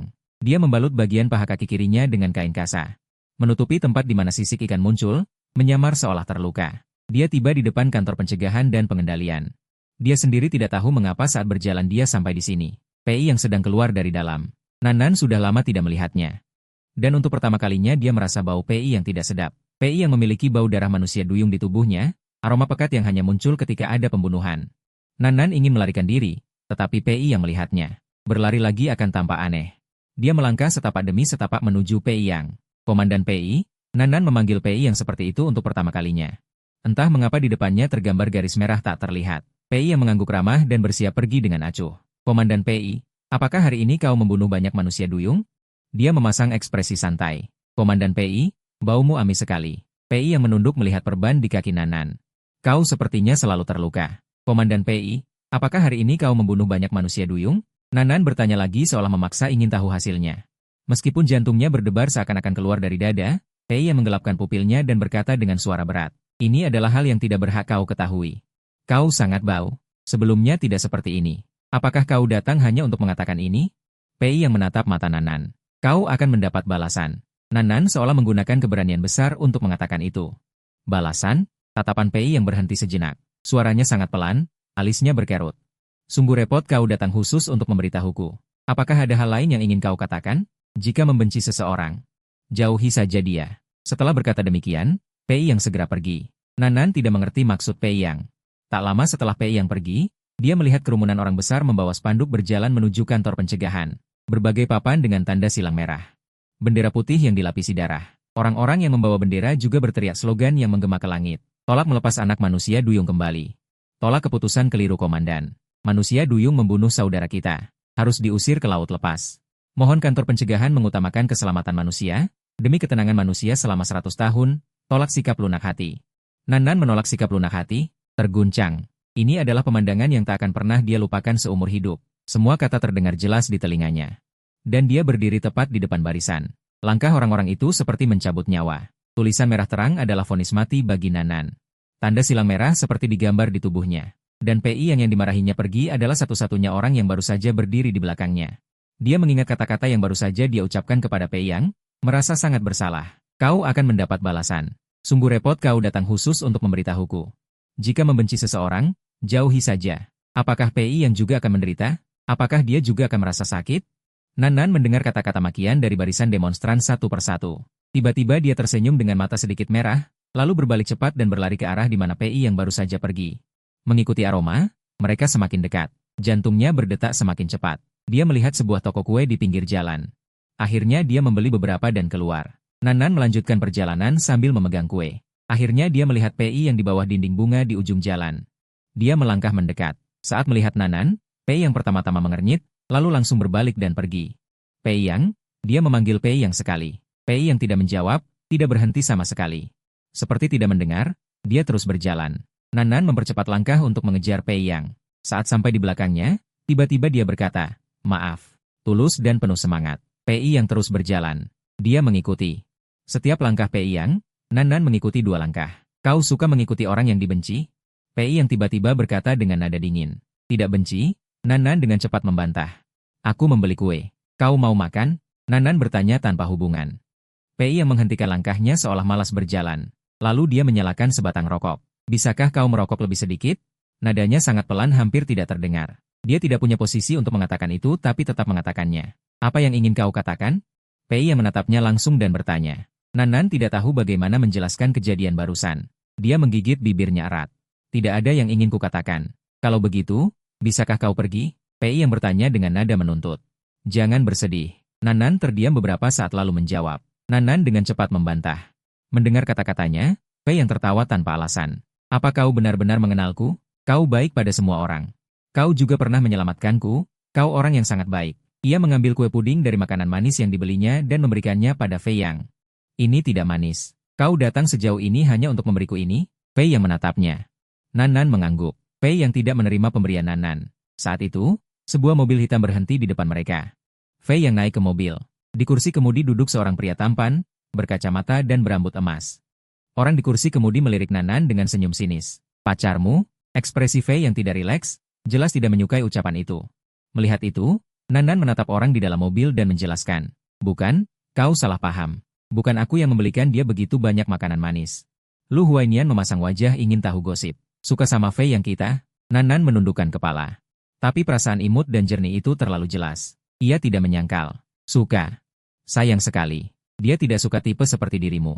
Lu Huainian tertawa. Gagang pistol saja tidak bisa dipegang. Bagaimana bisa menyukai komandan kami? Fei Yang melotot ke arah Lu Huainian. Kenapa melototiku? Apa kau juga suka padanya? Setelah naik mobil, Fei Yang berkata dengan dingin. Diam. Kue manis di tangan Nanan akhirnya tidak jadi diberikan. Fei Yang tidak menyukainya. Saat mobil mulai melaju, ia melangkah maju. Fei Yang, Bisakah kau beritahu apa yang kau suka? Tidak ada yang kusuka. Bagaimana mungkin tidak ada? Karena dia tidak punya perasaan. Lu Huainian tersenyum pada Nanan. Terlihat baik pada semua orang, tapi sebenarnya berhati batu. Apa kau tidak lihat? Masih mau dikejar? Lu Huainian memiringkan kepala bertanya. Bolehkah? Nanan berdiri di pintu mobil dan bertanya serius pada Fei Yang. Kue sudah dibeli tapi tidak bisa diberikan. Menurutmu bolehkah? Lu Huainian sudah terlalu sering melihat situasi seperti ini, langsung bertanya balik pada Nanan. Fei Yang menatap Nanan. Sudah kujawab sebelumnya. Setelah berkata begitu, mobil Lu Huainian melaju perlahan. Saat mobil pergi, mata Nanan terus mengikuti. Hingga menghilang. Ding dong. Komunikator Fei Yang bergetar.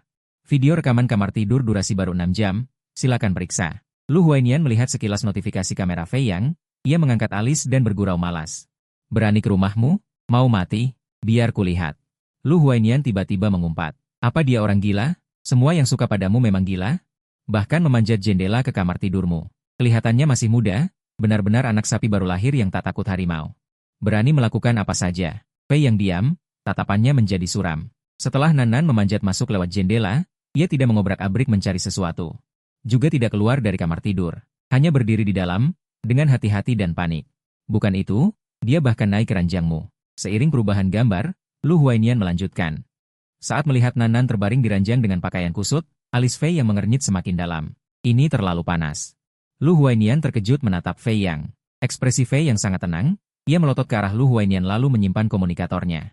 Mata mana yang kau lihat? Lu Huainian tersedak. Baik, aku memang tidak melihatnya. Selanjutnya Fei Yang menggunakan komunikator untuk melihat bagian bawah video. Adegan berakhir saat Nanan menukar sapu tangan. Ia menatap keluar jendela. Ia justru teringat pertemuan-pertemuannya dengan Nanan. Dia sepertinya selalu begitu takut dan bingung. Takut sampai bicara saja tidak jelas. Tapi berani meminta sehelai pakaian padanya, saat terluka mengucapkan kata-kata seperti suka dengan nada seperti penipu, mencabut jarum infus dan berlari tanpa alas kaki ke hadapannya untuk berkata tidak berbohong. Untuk mendapatkan sapu tangan, ia membeli yang sama persis untuk ditukar. Tindakan yang sangat ekstrim dan tidak sehat, tapi pada Nanan semuanya terpaksa. Orang yang bergulat ingin melihat secercah cahaya, keinginannya semakin meningkat. Keberaniannya dipaksa keluar. Apa yang kau inginkan? Fei Yang berkata pada dirinya sendiri. Aku sarankan kau memberinya peringatan. Cara bertindaknya terlalu ekstrim. Kata Lu Huainian serius. Fei Yang tidak menjawab, malah bertanya balik. Mungkinkah manusia ikan bisa menumbuhkan kaki manusia? Bercanda apa? Berdasarkan pengalamanku 10 tahun di laboratorium, jawabanku. Tidak mungkin. Begitukah? Fei Yang mendongak. Lu Huainian memasang wajah serius. Manusia ikan tetaplah manusia ikan. Kalau bisa menumbuhkan kaki manusia. Bukankah dunia ini akan kacau? Gen manusia ikan tidak memiliki kemungkinan menumbuhkan kaki. Penelitian puluhan miliar kali bisa membuktikan ini. Fei Yang menatap keluar jendela, pikirannya melayang. Orang ini mau diapakan? Dia begitu menyukaimu. Belum selesai bicara Lu Huainian, Fei Yang memotongnya. Bukan suka. Dia berbohong. Apa kau tidak lihat? Fei Yang menatap Lu Huainian seperti orang bodoh. Kau curiga dia punya masalah? Sengaja mendekatimu? Lu Huainian melotot. Mau ku bantu selidiki? Tidak perlu. Fei Yang menatap ke depan. Anak buahku mengikutinya. Dengar dari biro pengendalian, kau baru saja tidur dengan seorang pria. Lu Huainian menahan tawa. Informasimu cepat sekali. Fei Yang berkata malas. Siapa dia? Baru saja kau lihat. Fei Yang tersenyum. Puding mikromanis. Lu Huainian terkejut. Ya dia. Bagaimana aku belum pernah melihatmu sebelumnya? Dan kau langsung berhubungan dengannya? Menurutmu apakah dia tampan? Aku tidak melihat dengan jelas. Kau benar-benar makhluk yang berdarah dingin, orang yang begitu tampan. Ternyata tidak melihat dengan jelas? Kamu pikir dia tampan? Lebih dari sekadar tampan. Sangat tampan sekali. Lu Huainian kembali tertawa kesal. Apakah sekarang kamu bahkan tidak punya kemampuan untuk menilai orang tampan atau tidak? Lu Huainian mengamati kondisi Pei Yang, merasa kondisinya lebih parah dari sebelumnya. Ia memperhatikan area dada Pei Yang. Saya baru saja mengembangkan gen perbaikan. Alat pacu jantungmu sudah digunakan bertahun-tahun. Apakah ingin diobati? Jantung Pei Yang pernah tertembus, setengah dari jantungnya telah diangkat 10 tahun lalu, dan detak jantungnya hanya bergantung pada alat pacu jantung. Namun, sarafnya juga terluka, sehingga emosinya tidak boleh terlalu bergejolak, jika tidak, akan membahayakan jantungnya. Tidak perlu, Pei Yang menolak dengan santai. Lu Huainian melanjutkan. Berguna. Meskipun masih dalam tahap uji coba, secara klinis sudah beberapa operasi berhasil dilakukan. Apakah kamu tidak ingin menjadi orang normal? Pei Yang melotot dan bertanya dengan tidak sabar. Apakah aku terlihat tidak seperti orang normal? Mirip, sungguh terlalu mirip. Lu Huainian marah hingga ingin tertawa. Benda itu terhubung dengan sarafmu. Kamu tidak memiliki perasaan manusia yang normal. Apa kamu sadar bahwa kamu sangat menakutkan? Apa kamu tidak merasa seperti mesin? Tampaknya kamu serba bisa dan ramah, tapi sebenarnya kamu membenci semua orang secara setara. PI yang menyalanya. Aku punya perasaan. Kamu punya perasaan apa? Bagaimana perasaanmu sekarang? Habiskan hidupmu sendirian, komandan berdarah dingin. Rambut merah muda itu bisa tidur denganmu benar-benar seperti memenangkan lotre. Apa kau tahu arti suka, Komandan PI? Kau tahu bagaimana rasanya merindukan seseorang siang dan malam? Kau tahu dia akan sedih jika kau tidak menerima kuenya? Inilah penilaian PI yang tentang hal itu. Emosi yang tidak berguna. Komunikator Lu Huainian bergetar selama 1 detik. Anda memiliki satu pesan baru. Tuan Lu, jejak aroma ikan duyung tingkat tinggi itu telah terlacak. Lokasinya dapat ditemukan dalam waktu 1 minggu. Malam itu, Nanan tetap tidur di halaman rumah Pei Yang. Nanan berpikir bahwa sebenarnya tidak ada hubungan apapun di antara mereka, dan terus memaksa adalah perilaku yang tidak sopan. Pei Yang berkata tidak, berarti tidak. Nanan tidak berani melanggar batas lagi. Dia sadar bahwa dirinya dan Pei Yang tidak memiliki kemungkinan apapun. Untuk saat ini, dia bisa bertahan dengan berada di dekatnya hanya karena masa kawinnya belum tiba. Dia ingin kembali ke laut dalam sebelum masa kawin tiba. Tiba-tiba dia merasakan aroma Pei Yang semakin dekat, dan suara langkah kaki juga semakin mendekat. Pei Yang keluar dari kamar. Nanan takut ketahuan, dia segera berdiri. Jika Pei Yang melihatnya, maka halaman ini pun tidak bisa dia gunakan untuk tidur. Dia berlari keluar dari rumah Pei Yang melalui pintu samping, belum sempat merasa lega. Begitu Nanan melangkah melewati pagar, sebuah pistol langsung diarahkan tepat ke depannya. Nanan membuka matanya dengan ketakutan. Ketakutan di hatinya menjalar seperti benang. Pei Yang menodongnya dengan pistol, matanya dingin. Jantungnya berdebar tanpa sebab. Kaki kirinya yang terbungkus peras terasa sakit sekali saat itu. Jika Pei Yang membuka peras itu, dia akan melihat sisik ikan yang tidak bisa disembunyikan di dalamnya. Adegan ini datang lebih cepat dari yang Nanan kira. Lin King memberitahunya. Pasangan akan melindungi satu sama lain, tapi Pei Yang ingin membunuhnya. Di dalam tasnya ada barang yang dia anggap paling penting. Sapu tangan. Susu yang diberikan Pei Yang ada di gelas kaca, dan dia juga menyimpannya. Aku sangat menghargai barang-barang Pei Yang, tapi Pei Yang hanya menganggapku punya niat buruk. Sekarang Nanan takut dan juga benci pada Pei Yang seperti ini. Air matanya dan kata-katanya keluar bersamaan. Pei Yang, kau tidak tahu apa-apa. Hanya bisa mengarahkan pistol padaku. Dia menatap Pei Yang dengan napas tersengal, seolah saat ini dia tidak takut lagi ditembak. Aku tidak akan pernah mencarimu lagi. Saat Pei Yang mengangkat pistolnya, semua harapannya pada Pei Yang hancur menjadi debu. Tembak saja kau, pria tidak setia. Pei Yang mengerutkan kening. Pria tidak setia, sepertinya sulit untuk dibantah. Apa yang kau lakukan di sana? Mata hitam Pei Yang menatapnya seperti jurang tak berdasar. Kau sudah melihatnya, bukan? Nanan gemetar, dengan tegas mengaku. Tidur di luar rumahmu. Pei Yang melangkah mendekati Nanan. Melihat itu, Nanan segera berlari. Belum 2 langkah, dia ditarik tengkuknya oleh Pei Yang, seperti anak domba yang ditarik kembali. Pei Yang menatap mata Nanan. Tanya sekali lagi, apa yang kau lakukan di sana? Nanan menutupi wajahnya dengan kedua tangan. Bisa jangan pukul wajah, kalau mati jadi jelek. Pei Yang perlahan menurunkan pistolnya. Kau tidak akan membunuhku? Suara Nanan penuh rasa bersalah dan harapan. Maaf, kukira kau pencuri. Nanan segera lega. Kenapa tidur di sana? Pei Yang memeriksanya. Tidak punya tempat tujuan. Nanan tidak yakin, tapi dia tidak berbohong. Sudah berapa hari? Nanan menggigit bibirnya. Banyak hari. Kau tahu apa artinya ini? Wajahnya pucat pasi. Dia mengerti maksud kalimat itu. Lalu dia melindungi tasnya. Takut barang di dalam tasnya diambil Pei Yang. Maaf, aku agak aneh. Setelah mengatakan itu, kepalanya tertunduk rendah. Aku hanya ingin lebih dekat denganmu. Setelah kalimat itu, dia mendengar Pei Yang sepertinya tertawa. Tapi saat Nanan mengangkat kepalanya, dia tidak melihat apapun. Komandan berdiri tegak seperti prajurit, serius dan sopan. Maukah kamu masuk dan duduk? Mesum. Nanan mengira dia salah dengar. Apa? Seolah takut Pei Yang berubah pikiran, Nanan langsung mengangguk. Mau? Pei Yang berjalan ke dalam rumah. Nanan tidak mengikutinya, dia malah berlari pergi. 10 menit kemudian, dia mengetuk pintu rumah Pei Yang. Pei Yang, aku datang. Pei Yang tadinya menyuruhnya pergi. Tidak menyangka Nanan benar-benar kembali. Orang yang mengawasinya mengirim lokasi ke Pei Yang. Komandan Pei. Target pergi ke kios buah. Dia membeli leci. Sepertinya menuju ke rumah Anda. Sampai di depan pintu Anda, pengawasan dihentikan. Pei Yang berjalan ke pintu dan membukakan untuk Nanan. Saat mendongak, yang terlihat adalah Nanan berdiri di luar dengan sekarung leci di tangannya. Ini untukmu. Alis dan mata Nanan sedikit melengkung. Semoga kamu suka. Dia belajar dari sinetron bahwa tamu harus membawa oleh-oleh saat diundang ke rumah orang. Dia tidak ingin Pei Yang merasa dirinya tidak menghargainya. Karung leci raja ini yang terbesar dan terindah di toko buah. Setelah bicara, saat perhatian Nanan beralih ke Pei Yang. Wajahnya langsung memerah. Pei Yang baru saja keluar dari kamar mandi, Hanya mengenakan celana panjang katun putih. Atas tubuhnya telanjang. Bentuk tubuh yang kekar membuat wajah orang terasa panas. Tubuhnya dipenuhi banyak luka besar dan kecil. Kenapa kamu tidak berpakaian? Nan berbalik cepat. Pei yang melihat daun telinga Nan yang memerah. Sambil terus mengeringkan rambutnya dengan satu tangan, berkata dengan suara rendah, ini rumahku. 1 detik kemudian, Nan berbalik lagi.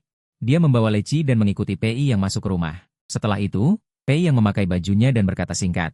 Sekarang, Nan tertegun sesaat mendengar itu, menatap Pei Yang. Ah, sekarang? Baiklah. Hati Nan berdebar kegirangan. Jika dia kawin dengan Pei Yang, dia bisa bertahan setidaknya sebulan lagi. Pei yang menatap Nan. Cahaya lampu kuning redup jatuh ke mata pemuda itu, tidak terlihat sedikit pun kepalsuan. Segala intrik dan tipu daya di dunia ini memisahkannya. Karena tidak tahu banyak, dia sering sedih tanpa alasan. Dan kadang gembira tanpa alasan. Nan melangkah maju, jarak mereka semakin dekat. Pei Yang, Komandan, kamu sudah mengadili banyak tahanan. Lihat saja, apakah aku berbohong? Suaranya sangat pelan. Aku ingin menciummu. Apakah aku berbohong? Tatapan Pei yang sedikit terhenti. Tidak. Tiba-tiba Nan berjinjit ringan. Pemuda yang tidak berbohong itu mencium Pei Yang. Kemudian Nan sedikit menjauh dari Pei Yang. Pei Yang, bibirmu sangat lembut. Jantung Nan masih berdebar kencang. Dia agak takut menatap Pei Yang. Tapi sebagai ikan, tidak boleh serakah. Jika Pei Yang marah, kemungkinan besar dia akan diusir. Nan menyentuh sebentar lalu berbalik. Langkahnya penuh kegembiraan. Karena Pei Yang bisa dicium, dalam pikiran Nan, apapun bisa dilakukan dengan Pei Yang.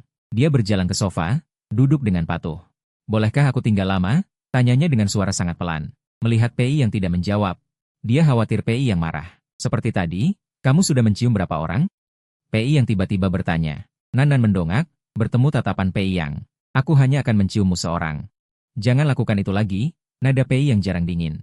Mengerti. Nan sudah menduga Pei Yang akan berkata begitu, jadi tidak terlalu sedih. Acara TV ini bagus. Bolehkah aku menontonnya lama? Nan mencoba mengalihkan topik dengan suara kecil. 2 jam selesai. Kalau begitu aku pergi setelah selesai menonton. Terima kasih sudah mengizinkanku ke rumahmu. Nan mengucapkan terima kasih dengan tulus.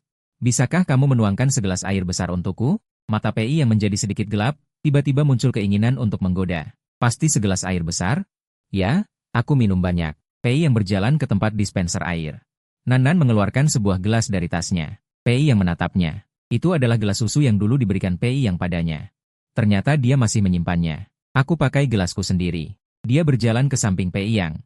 Menyerahkan gelas di tangannya kepada Pei Yang. Kenapa tidak beli yang lebih bagus? Nan menatap gelas susu itu. Yang lebih bagus bukan pemberianmu. Pandangan mereka bertabrakan. Di bawah cahaya lampu yang tenang.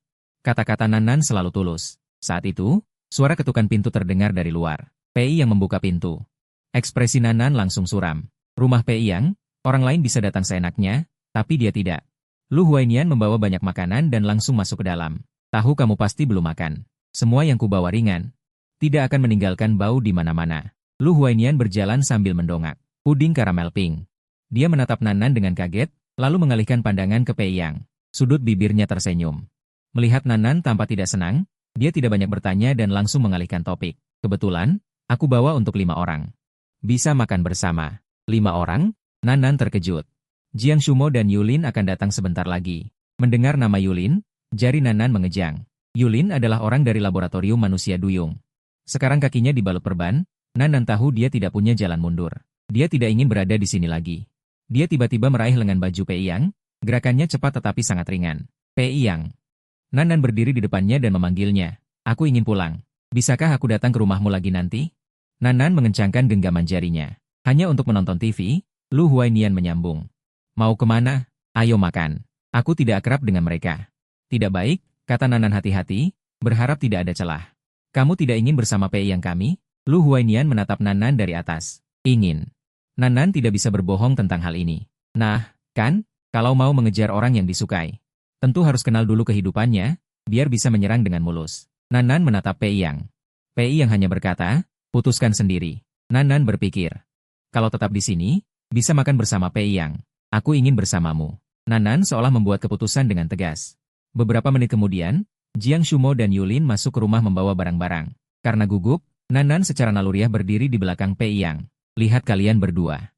Membuat orang lain ketakutan, Lu Huainian mendengus. Dia masih berdiri di belakang Pei Yang. Takut? Tidak perlu takut, suara Pei Yang terdengar. Lu Huainian menarik Nan dari belakang Pei Yang, menepuk bahu Nan. Kemari, aku perkenalkan. Yang ini namanya Nan, pacar Wen Yang. Yulin terlihat tidak percaya. Tapi tidak menunjukkan ekspresi. Jiang Shumo hanya mengangguk ringan pada Nan. Hanya segelintir putra keluarga besar di Bohai. Pei Yang, Jiang Shumo, ditambah Hian yang belum kembali dari luar negeri. Keempatnya diakui sebagai tuan muda para pihak. Tidak ada yang berani banyak bicara tentang mereka. Yulin bisa punya tempat di antara mereka. Sepenuhnya karena dia satu laboratorium dengan Lu Huainian. Karena itu, Pei yang secara pribadi sedikit lebih akrab dengan Yulin dibanding orang lain. Itu saja. Yulin tidak berani banyak bicara dalam situasi seperti ini. Dia menyunggingkan senyum pada Nan. Yulin. Nan berkata, "Halo, namaku Nan. Pengagum Pei Yang." Dia mendefinisikan dirinya sebagai pengagum. Seharusnya tidak salah. Lu Huainian menarik beberapa orang duduk. Nan tidak ingin terlalu jauh dari Pei Yang, dia terus berdiri. Setelah Pei Yang duduk, Nan berjalan ke kursi di sampingnya. Tidak bisa lepas ya, Lu Huainian sengaja menggoda. Nan berkata pelan, aku suka duduk dengannya. Mereka mengobrol di belakang. Nan mendengar mereka dari penelitian laboratorium, sampai polusi laut, wilayah barat, sampai pemilihan kekuasaan. Banyak hal yang tidak dia mengerti. Dia hanya ikan kecil yang tidak bisa bicara dengan lancar, juga tidak bisa masuk ke dunia pemikiran mereka. Hari ini kumpul untuk merayakan.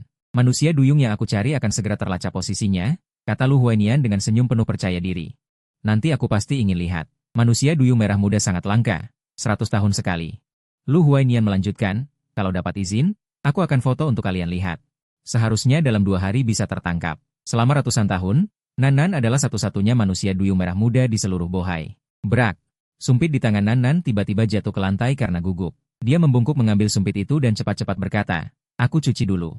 Dia pergi ke dapur, membuka keran air. Belum selesai cuci, tiba-tiba suara penuh tuntutan terdengar. Nan menoleh, ternyata Yulin. Dia mematikan air dan berjalan keluar. Tidak berniat bicara dengan Yulin.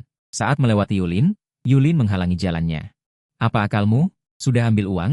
Kenapa masih muncul di depan Komandan Pei? Nan bisa mencium bau darah manusia duyung di tubuh Yulin. Apa tujuanmu mendekati Komandan Pei? Suara Yulin menjadi keras. Nan mundur selangkah, Yulin tidak mau kalah maju selangkah. Nan mengangkat matanya menatap mata Yulin. Pupil matanya seperti permukaan laut yang bergelombang, medan magnet aneh terpancar. Minggir. Saat itu juga, ekspresi Yulin berubah seketika. Peringatan dan aura agresif perlahan menghilang, lalu menjadi lembut, akhirnya seperti terhipnotis memberi jalan. Keadaan itu hampir seperti menerima perintah, sangat patuh. Kekuatan mental manusia duyung bisa disalurkan melalui medan magnet. Tapi itu menyebabkan kerusakan yang tidak bisa dihapus pada lawan. Nan mendekati Yulin, sumpit di tangannya menusuk tenggorokan Yulin. Berkata satu persatu, jangan ganggu aku. Jika suatu hari Yulin benar-benar mengancam nyawanya, dia punya 1000 cara untuk membunuhnya. Setelah Nan keluar dari dapur, dia duduk di samping Pei Yang. Yulin tidak lama kemudian juga keluar. Ekspresinya bingung, seolah beberapa detik ingatannya hilang. Nan menghabiskan jus di depannya.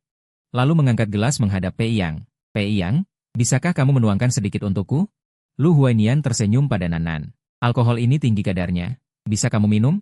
Bukankah ini rayakan kamu menemukan manusia duyung? Aku ucapkan selamat, kata Nan sambil mengangkat gelas.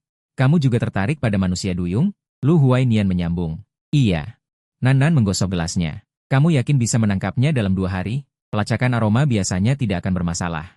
Seharusnya dalam 1 atau 2 hari bisa dilokalisasi dengan tepat. Nan mengatupkan bibirnya tanpa menatap siapapun. Tangkap saja. Apa akan dibunuh? Seharusnya tidak. Putri duyung ini berbeda dari yang sebelumnya. Kami sedang menelitinya secara khusus. Lalu menurutmu, apakah kalian benar-benar bisa menangkapnya? Nan mengangkat kepalanya menatap Lu Huainian. Kamu tahu kalau putri duyung yang terpojok bisa membunuh? Dia mungkin akan membunuhmu. Nan menatap langsung ke arah Lu Huainian. Ah, jangan menakutiku. Dengan Komandan Pei di sini, aku pasti aman. Lu Huainian berbicara dengan nada bercanda. Betul kan, Komandan Besar? Kamu akan melindungiku, kan?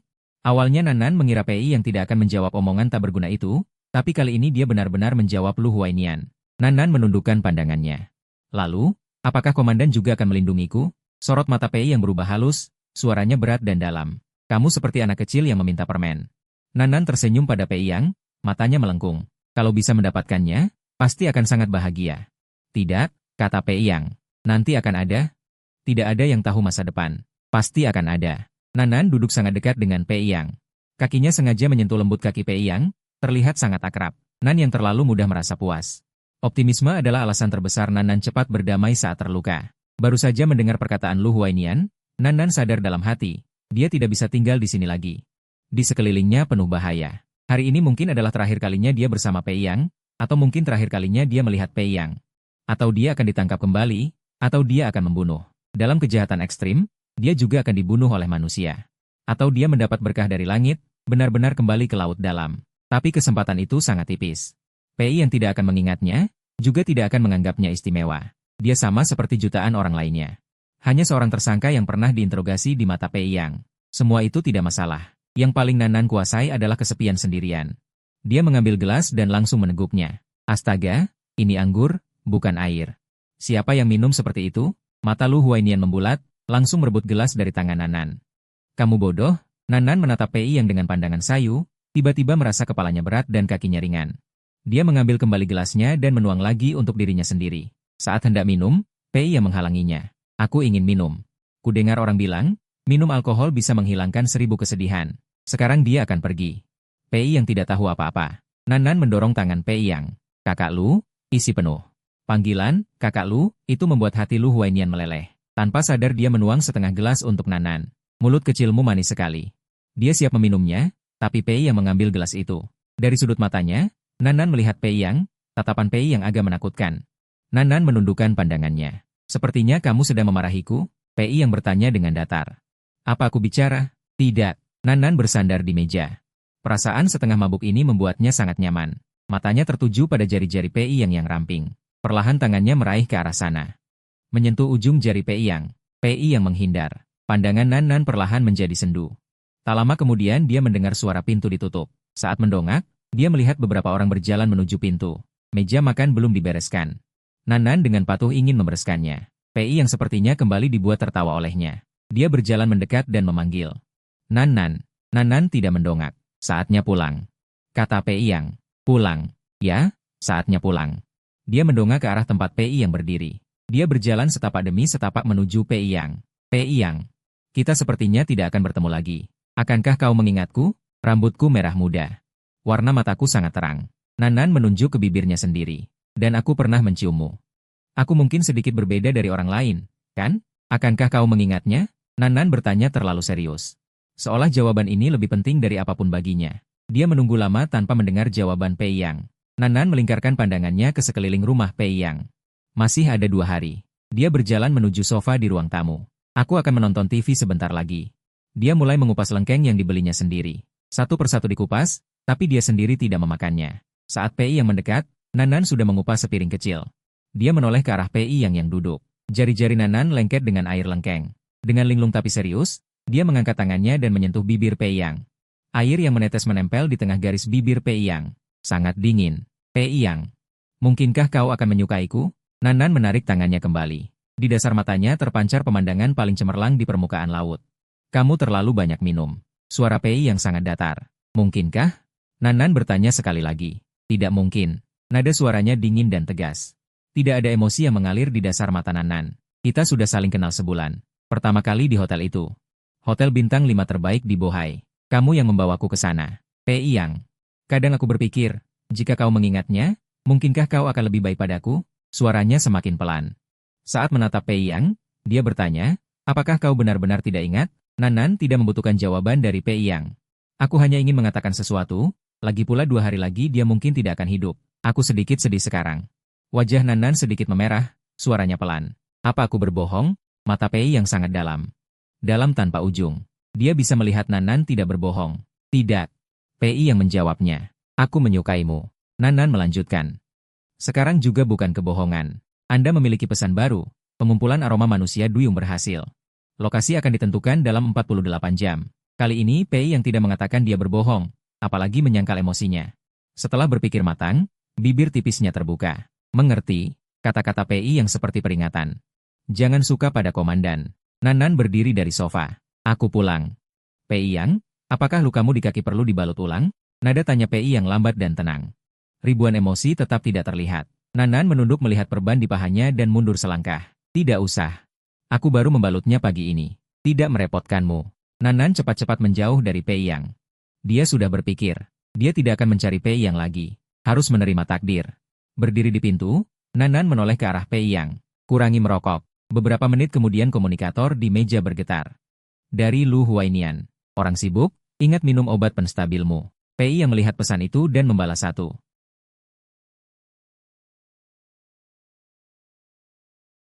Apakah kau tidak sadar dia takut mati padamu? Tatapan pengawasan. Ayah, tolong lepaskan aku. Setelah keluar dari rumah Pei Yang, Nanan pergi sendirian ke pusat perbelanjaan yang ramai. Tiba-tiba angin kencang melintas di belakangnya, dan tas selempangnya dirampas oleh seorang pencuri berpakaian lusuh.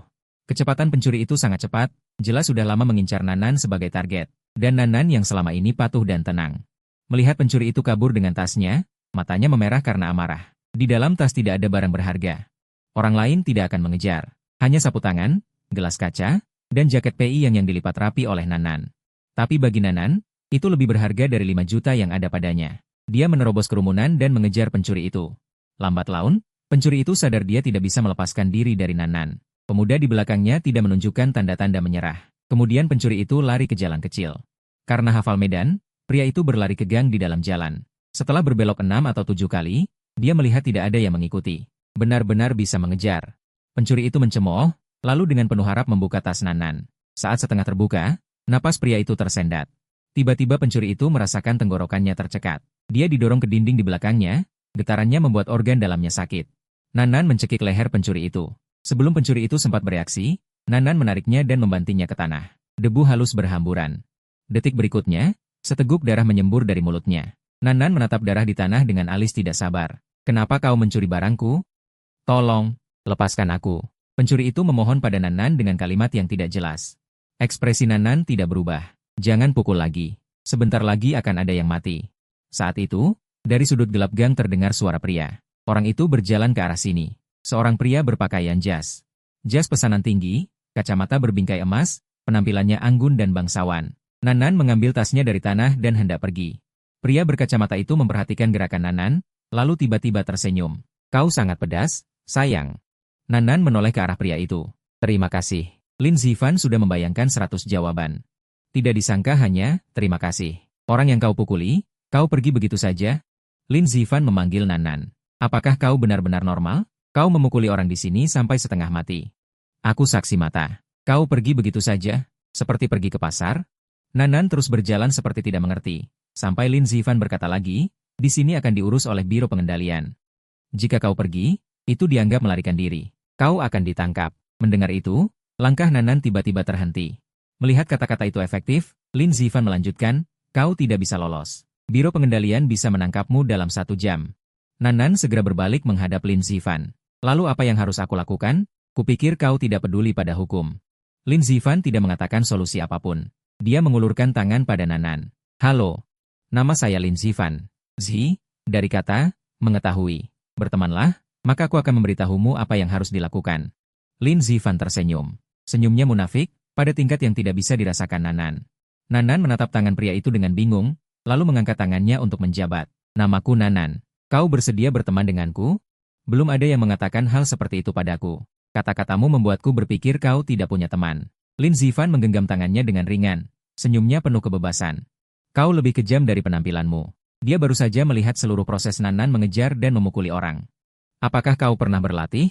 Dia bertanya dengan penuh minat. Tidak. Nanan menjawabnya. Lin Zifan mengamati Nanan. Wajah yang begitu manis. Bahkan rambutnya merah muda, tapi caranya lebih kejam dari pembunuh bayaranku. Apa mungkin semakin merah muda rambut? Semakin keras pukulannya, mata Nanan sedikit bergerak. Manusia adalah pisau dan talenan. Saya adalah ikan di atas talenan, seharusnya saya balas membunuh. Pertarungan ikan di laut dalam adalah hal biasa. Nanan adalah manusia duyung pemakan daging. Menggunakan kekuatan mental akan membuatnya lemas dan tidak nyaman, tetapi mengambil tasnya tidak boleh. Lin Zifan matanya bergetar tanpa ekspresi. Ia terkejut dengan keadaan Nanan. Ini pertama kalinya Lin Zifan melihat seseorang yang penuh kehangatan dan niat baik. Namun melakukan tindakan yang merugikan orang lain. Nanan bisa memberi dirinya alasan yang masuk akal, dan sama sekali tidak merasa bersalah. Apalagi menganggap dirinya kejam dan berdarah dingin. Kejam tanpa sadar. Kau benar-benar cocok menjadi pembunuh. Lin Zifan berkomentar. Saingan cintamu datang. Jika pencuri di tanah itu tidak masuk rumah sakit. Jika benar-benar ada yang mati, orang dari Biro Pengendalian pasti akan turun tangan. Bahkan jika ia lari ke ujung dunia pun akan ditangkap kembali. Nanan tidak bisa memberikan cara penanganan. Lin Zifan berpikir membantu Nanan adalah sebuah budi. Ia terlalu tertarik. Kau juga takut diketahui orang Biro Pengendalian. kan? Nanan tidak menyangkal. Tambahkan nomor kontak. Aku bantu kau. Nanan mengeluarkan alat komunikasi, menampilkan kode QR. Lin Zifan kembali merasa gemas. Kenapa orang yang begitu kejam? Tidak terkesan bertolak belakang dengan kepolosan? Ia belum pernah melihat orang yang begitu menyenangkan seumur hidupnya. Mereka berdua saling menambahkan sebagai teman ngobrol. Punya pacar? Tidak. Pacar laki-laki? Tidak. Nanan mengatakannya dengan susah payah, tapi itulah kenyataannya. Lin Zifan tertawa. Ia menelepon seseorang. Katanya sangat singkat dan entah kenapa terasa menyeramkan. Ling Zhong, jalan dalam, gang tua. Ada orang, datang urus ini. Setelah Lin Zifan menutup telepon, matanya kembali menatap Nanan. Jangan khawatir. Orang ini adalah narapidana yang melarikan diri dari penjara biru ketiga. Ia tidak akan berani melaporkan kau karena memukulnya. Kalau mati pun itu salahnya sendiri. Tapi menurutku seharusnya tidak mati. Lin Zifan berbicara tentang hidup dan mati dengan sangat acuh tak acuh, seolah dalam matanya kehidupan hanyalah rumput. Aku tahu. Ada bau darah padanya. Darah orang lain. Memukuli orang sampai seperti ini, tapi malah takut pada biro pengendalian. Lin Zifan mendorong kacamatanya lalu tersenyum manis. Mata Nanan perlahan terangkat. Seolah membayangkan pemandangan PI yang berdiri di sini saat ini. Tanpa ragu akan mengangkat pistol dan membidik dirinya. Seorang komandan yang menjaga perdamaian manusia. Tidak akan berpihak padaku. Takut pada komandan? Mata Lin Zifan semakin penuh arti. Wajar saja. Aku pernah berurusan dengan komandan. Memang tidak mudah dihadapi. Komandan yang mana? Mata Nanan bersinar. Ia selalu secara naluriah suka mendengar nama yang berhubungan dengan Pei Yang. Pei Yang, apakah kau temannya? Bukan teman. Lin Zifan menyangkal dengan tegas. Saat berbicara, matanya menyiratkan ketajaman dan kejahatan. Musuh. Orang yang setiap hari berpikir untuk membunuh Pei Yang. Mana mungkin teman? Beberapa menit kemudian Nanan mendengar suara ambulans dari luar. Ia dengan cepat bersembunyi ke sudut gelap di satu sisi. Ia melihat tempat kejadian dibersihkan, lalu berbalik dan pergi ke arah lain. Nanan keluar dari gang, melihat Lin Zifan menunggunya di persimpangan. Sekarang aku sudah menyelamatkanmu. Kau pergi begitu saja? Kau mau apa? Ia menatap orang di dalam mobil. Saat itu alat komunikasi Lin Zifan bergetar, mencegat pesan baru yang dikirim oleh laboratorium tingkat tinggi. Enkripsi telah dipecahkan. Jejak manusia duyung kembali 90, akan dilokalisasi dalam 39 jam. Lin Zifan menyimpan alat komunikasinya, tanpa sedang dalam suasana hati yang baik. Manusia duyung akan tertangkap. Dan bertemu dengan seorang yang imut. Traktir aku makan. Lin Zifan mengangkat alis. Aku tidak punya waktu. Begitu terburu-buru mau kemana? Nanan tidak menjawab pertanyaan itu. Pria di depannya ini sekilas terlihat tidak mudah disentuh. Sangat mirip dengan orang yang mahir dalam kehidupan kelas atas. Orang ini baru saja membantunya. Seharusnya bisa dipercaya. Nanan secara naluriah berpikir begitu. Mungkin dia benar-benar ingin berteman dengannya. Nanan mendongak ke langit, seolah sudah akan fajar. Tidak banyak waktu tersisa. Harus kabur dari sini. Nanan terus berjalan di jalan, tetapi aroma Lin Zifan terus mendekat. Nanan mengernyit menatap mobil yang terus mengikutinya di jalan. Jangan ikuti aku. Aku rasa kau sangat tidak berdaya. Membutuhkan bantuan. Lin Zifan menunduk. Kenapa membantuku? Nanan dengan waspada 3 kali. Menurutmu? Nanan jarang melihat orang yang begitu bersemangat mengikutinya untuk menawarkan bantuan. Lin Zifan sengaja mendekatinya, dan dengan cara yang merendah. Sama seperti aku terhadap Pei Yang. Karena ingin dekat, suka berada di dekatnya. Maka tujuan Lin Zifan kurang lebih sama denganku. Kau sangat menyukaiku? Benar. Lin Zifan terkejut sejenak dengan kata-kata Nanan yang lugas dan tanpa hiasan. Tapi segera tertawa terbahak. Apakah begitu jelas? Jangan ikuti aku lagi. Langkah Nanan semakin cepat. Lin Zifan mengeluarkan kartu nama dari sakunya dan memberikannya kepada Nanan. Hanya ingin berteman. Jika ada yang perlu bantuan, bisa telepon aku. Nanan tidak menerima kartu nama Lin Zifan. Kita seharusnya tidak akan bertemu lagi. Setelah berkata begitu, ia berbalik dan terus berjalan ke depan. Hujan mulai turun, langkahnya semakin cepat. Ia ingat beberapa hari lalu saat keluar, ia melihat iklan perusahaan feri. Ada satu kapal yang akan berlayar ke laut lepas. Di sana tidak ada orang yang menangkap manusia duyung. Asalkan punya cukup uang, bisa naik ke sana.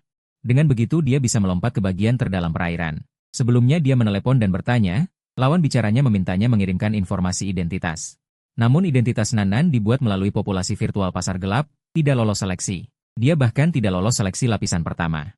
Ini satu-satunya harapannya. Dia ingin menelepon lagi. Dia berjalan mengikuti ingatannya hingga tiba di depan layar raksasa pusat perbelanjaan. Iklan kapal pesiar diputar lagi. Dia menatap iklan itu dengan tatapan mati. Apakah itu kebebasan? Hujan rintik-rintik turun. Punggung Nanan tampak suram dan sunyi. Jika mendapat tiket kapal, dia bisa pergi.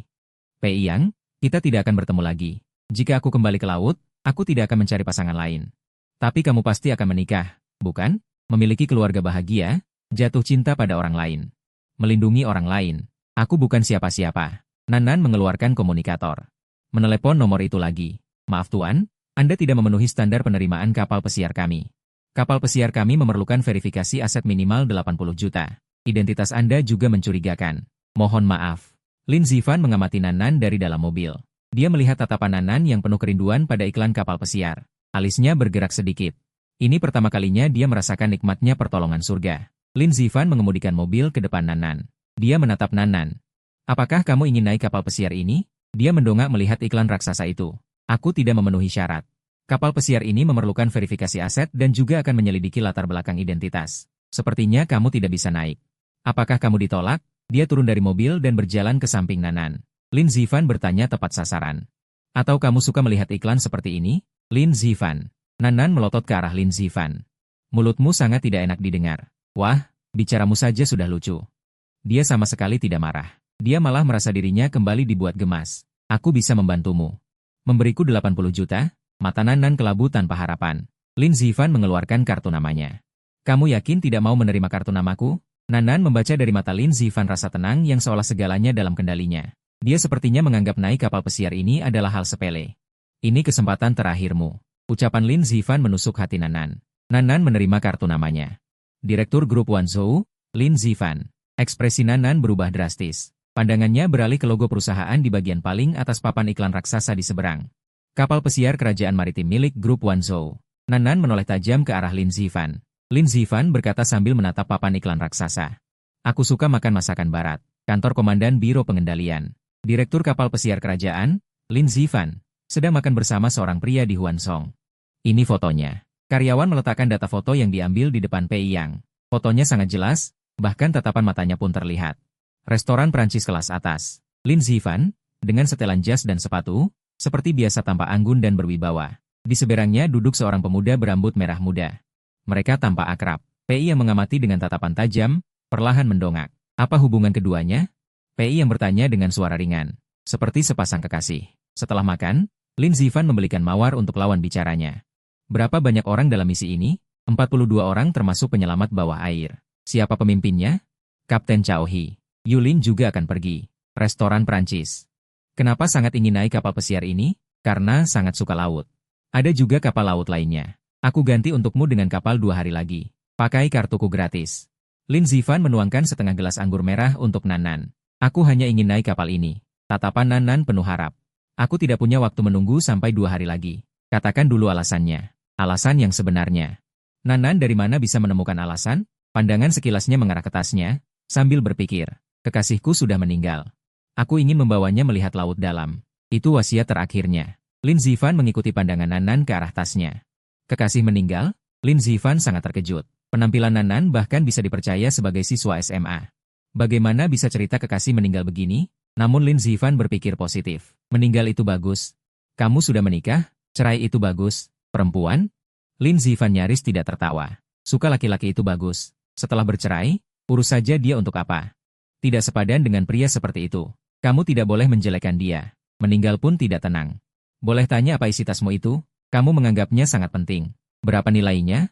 Tidak berharga. Suara Nan pelan. Dia tidak pernah memberiku apapun. Lin Zifan berhenti dan tidak bertanya lebih jauh. Dia mengamati Nan dan melihatnya sedang memotong daging sapi.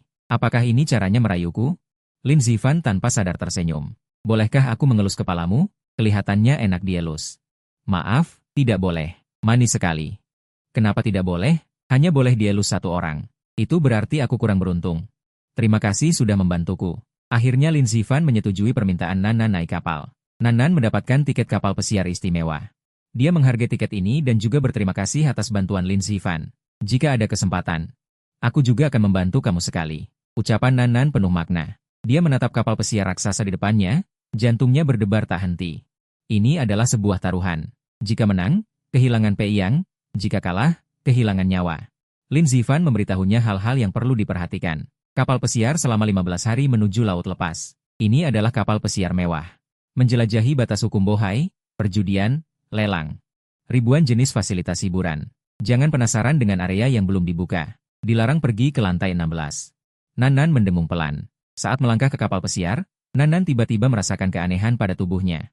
Masa mencari pasangannya akan tiba. Manusia duyung dalam masa mencari pasangan akan sangat bergantung pada pasangannya. Kecanduan akan aroma pasangannya.